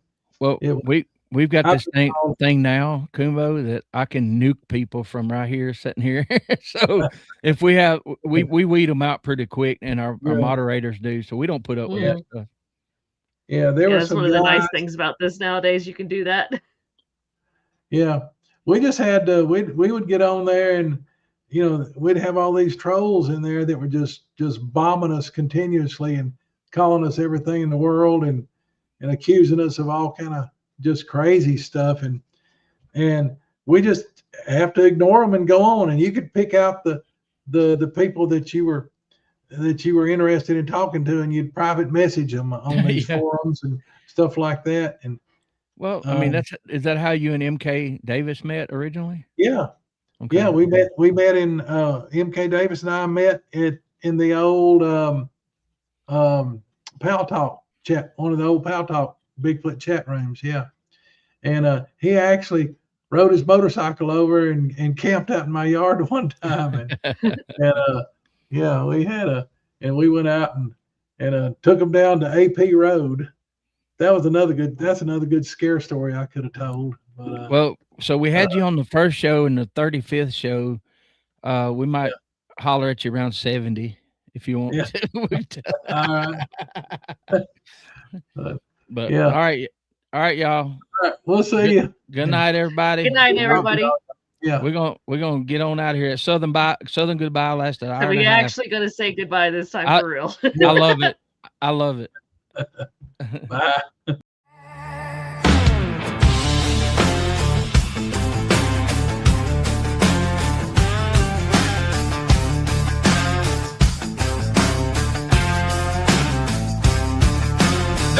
In the pines where the water runs black, where the moss hangs low and the night leans back. The stories whisper about a shadow tall, big feet moving where the moonlight falls. Some say it be, some say it ghost in the trees. Some say trouble blowing in with the breeze. But around here, man, we know the call, or we just call them friends, the Squatchin' Holler. So light that fire, let the cattail shake, hear the night birds cry and the copperheads wait. If you hear a howl in the Georgia fall, there ain't no wind and it ain't no dawn. When the creek runs cold and the shadows get taller, yeah, you cross a line in the Squatchin' Holler, where the legends walk and the brave men falter. Better mind your step in that Squatchin' Holler.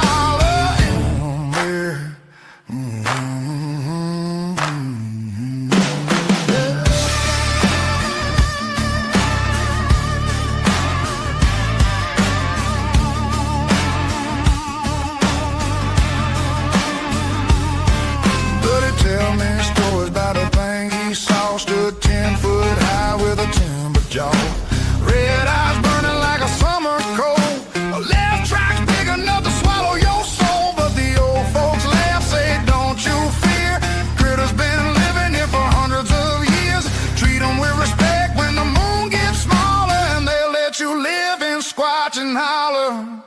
So light that fire, let the swamp drum roll. You can hear that beast right down in your soul. If you hear a grunt from the river fog, it ain't no bullfrog barking at all. When the swamp runs still and the crickets get softer, you're not alone in that Squatchin' Holler, where the brave think twice and the fools won't fall. But Lord, keep watch on that Squatchin' Holler.